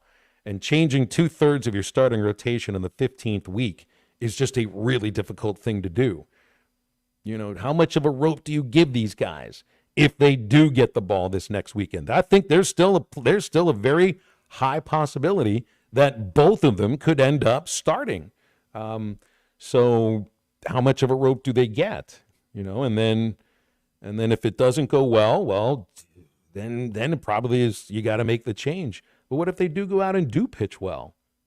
What if Brady Taggart goes out there and pitches as well as he was before the Kentucky start, because he made 3 really good starts in a row? What if Molina goes out and somehow finds that fastball command and looks the part of the guy that you got when he came in this year? And I thought, like Molina, you got him for a game like yesterday, a veteran who started for 2 years at a big-time program. You got him for a start like yesterday, and he just didn't have it. So I don't think anybody's got the answers for this. We all have our opinions about it, but we don't have the answers for this. And I think, honestly, Phil, I think Mississippi State's bats, I mean, those are they got a lineup right there, man. They got some dudes that can rake. All right, we're going to break. We'll wrap up halftime in just a moment. This is Halftime. With everyday low prices on top brands, locally owned Jaeger's Ace Hardware is committed to offering real service with real savings. Get these red-hot buys at any of our 4 locations. Save $30 on the Steel FS56 RCE gas string trimmer, only $1.99. Get hanging flower baskets for only $7.99 and hanging basket ferns for only $11.99. And find the Craftsman string trimmer and blower kit with 2 batteries, only $99 with your Ace Rewards card. Find us online at JaegersHardware.com. Are you tired of the overcrowded fitness centers? Would you like a fitness option where you can actually work out? Then let's hang out. The Hangout is Sportsman's newest fitness facility. It has an 8,000 square foot gym, indoor tennis, pickleball, and basketball with more sports coming soon. The Hangout offers group and individual training in the gym and boasts 3 active tennis pros to help you grow your game. Stop in today at 5400 Gary Street or thehangoutfs.com for more information. Be a part of something different. Fitness, sports, and more. Let's hang out. Who can you trust to sell your home for the most money with the least amount of drama? You need a team of agents with decades of experience, commitment, and of course, tens of thousands in marketing. You need the Lindbergh team, home of Arkansas's only instant offer program. Get a cash offer on your home in only 72 hours. Lindbergh Real Estate Group is the #1 team in Arkansas with over $1 billion sold and voted best of the best 10 years in a row, serving all of Northwest Arkansas, Missouri, and now the River Valley. Find out more at LindberghTeam.com. LIMBIRD. Can you explain the infield fly rule? Neither can I, but I can help you navigate a variety of legal issues, from divorce to personal injury to estate planning. I'm Jackie Mock with Mock Legal Solutions, a new law firm offering affordable flat fees with payment plans available. You get an ace at the price of a minor leaguer. Now that sounds like a grand slam to me. Call Mock Legal Solutions for your free consultation. 479-769-1505. Real advice, reasonable price. Your home is your biggest asset. So when you decide to add a sunroom, a patio cover, a new driveway, or new windows, you need to call a company you can trust. Sawyer's has been part of your community for over 30 years. They're insured, licensed, and have 100% financing for all of their products. Take all the worry out of your next project. Call Sawyer's and let them handle it from permitting to completion. Sawyer's, serving the River Valley and Northwest Arkansas with a full showroom located in Fort Smith, or online at sawyers-sunrooms.com. Flu vaccines, both regular and high dose for seniors, are now available at Law's Drugstore in Fort Smith. Call 452-6116 to schedule your shot appointment. Usually there is no cost when covered by your insurance. Law's Drug has COVID vaccines, RSV vaccines for ages 60 plus. Pneumonia and tetanus shots are also available. Law's Drugstore, 6802 Rogers Avenue behind Outback Steakhouse. Law's Drugstore, open 6 days a week to safely care for you and your family. Got a pest? Call West. If you have pest or termite problems in your home, call West today and learn how their 50 years combined experience can help solve your problems with competitive pricing and quality services, all designed with your pets and children in mind. Call today and schedule your free estimate. They even offer Saturday services and long life attic pest control. Call 782-7291. West Termite and Pest Control, protecting your home health and peace of mind. Riley Farm Dental, at the entrance to Riley Farms, provides every type of dental care and procedure for you and your family, from general dentistry, braces, implants, and cosmetics. Dr. Sparkman, Davis, and Farmer give all of their patients better lives with a better smile, more confident, and a comfortable experience every time. Riley Farm Dental, 5901 Riley Park Drive, Suite A, at the entrance to Riley Farms. Now offering same-day crowns. Call 226-3500 for an appointment or visit RileyFarmDental.com. Your home for every Razorback football, basketball, and baseball game. ESPN 95.3. You must run around. You like to take the time. But the back outside the game. And you know what I'm talking about. Just let me know if you wanna go to that home out on the range. You got a lot of nice girls. I'm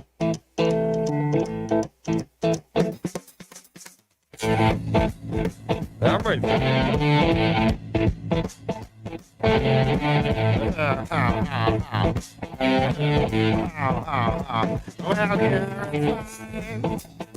if you got the time, I have to get yourself there. And here's why I'm on every night.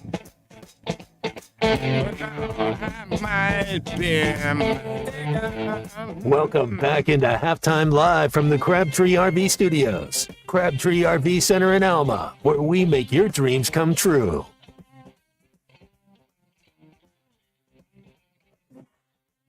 Who? Gesundheit. Yeah, you ever just get that first sneeze and you know the second one is coming? You're and so you don't want to start talking. Good looking. Next thing that happens, you start talking after the first sneeze is you spit while you're talking again during the second sneeze. So had to get that one out there. All right, you got NBA playoffs today, NHL playoffs. There are plenty of Major League Baseball games, all available on the BetSaracen app. Make sure you got it on your Apple iPhone from the App Store, Android, from Google Play, any web browser. BetSaracen.com, NBA specials, golf specials, EPL specials, NHL, Major League Baseball, all of it right there at BetSaracen. And, man, I would have put a lot of money on the Razorbacks and the Kentucky Wildcats playing twice in the basketball season next year. But according to John Rothstein, they're only going to play once. Rothstein does not get this sort of stuff wrong. He's got his sources. And apparently Arkansas and Kentucky will meet just once next year, and it will be at Rupp Arena instead of Bud Walton. They should have played. Come on now. We got to have, when they're adding two more teams, so you got to play everybody at least once. How do you not have the Razorbacks and the Wildcats playing against each other twice? Yeah, maybe next year. But I guess at least everybody's going to play everybody. Yeah, you'd like to have. I wonder who will get. So we only get three teams twice then. If you're adding two extra teams, you're not getting. I don't know. How many games are they going to play? 18-game season still? Yeah, it's still 18. Now you know it'll be it's always Missouri. Like they always play Missouri twice, so that'll be one of the teams. Yeah. I don't know if they announced what the two team what it'll look like. We know what baseball looks like. It's Ole Miss and Mizzou. We know what football looks like. It's still going to be Mizzou as far as your every year rival. And then for men's basketball, I don't think they've made any announcement about it. Do you do it that way? Make it try to make it a rivalry game where if you're only playing 2 or 3 teams twice, you kind of try to pick and choose, or do you rotate it where it's on a rotation where you're gonna eventually get to everybody? My sense is they'll rotate it, but if you give it's Arkansas and Mizzou every year. It had been Arkansas and Kentucky for 2 or 3 straight years. It only made sense, and some of that is also the storyline. But part of the storyline, they at least sent the Razorbacks to Rupp because the storyline there is Cal returning to Lexington. So they just didn't send the Wildcats to make the return trip, and I felt like that could have been a lot of fun too. But maybe the year after. Good to be back. A very quiet woo for a Monday. You don't want to get too loud on a Monday, right? You don't want to be too fired up about a Monday because I believe that could never mind. We'll be back with you tomorrow for another award-winning edition of Halftime. Download the Eastside Liquor Halftime podcast. It'll come out very soon. Thank you very much, C-Unit.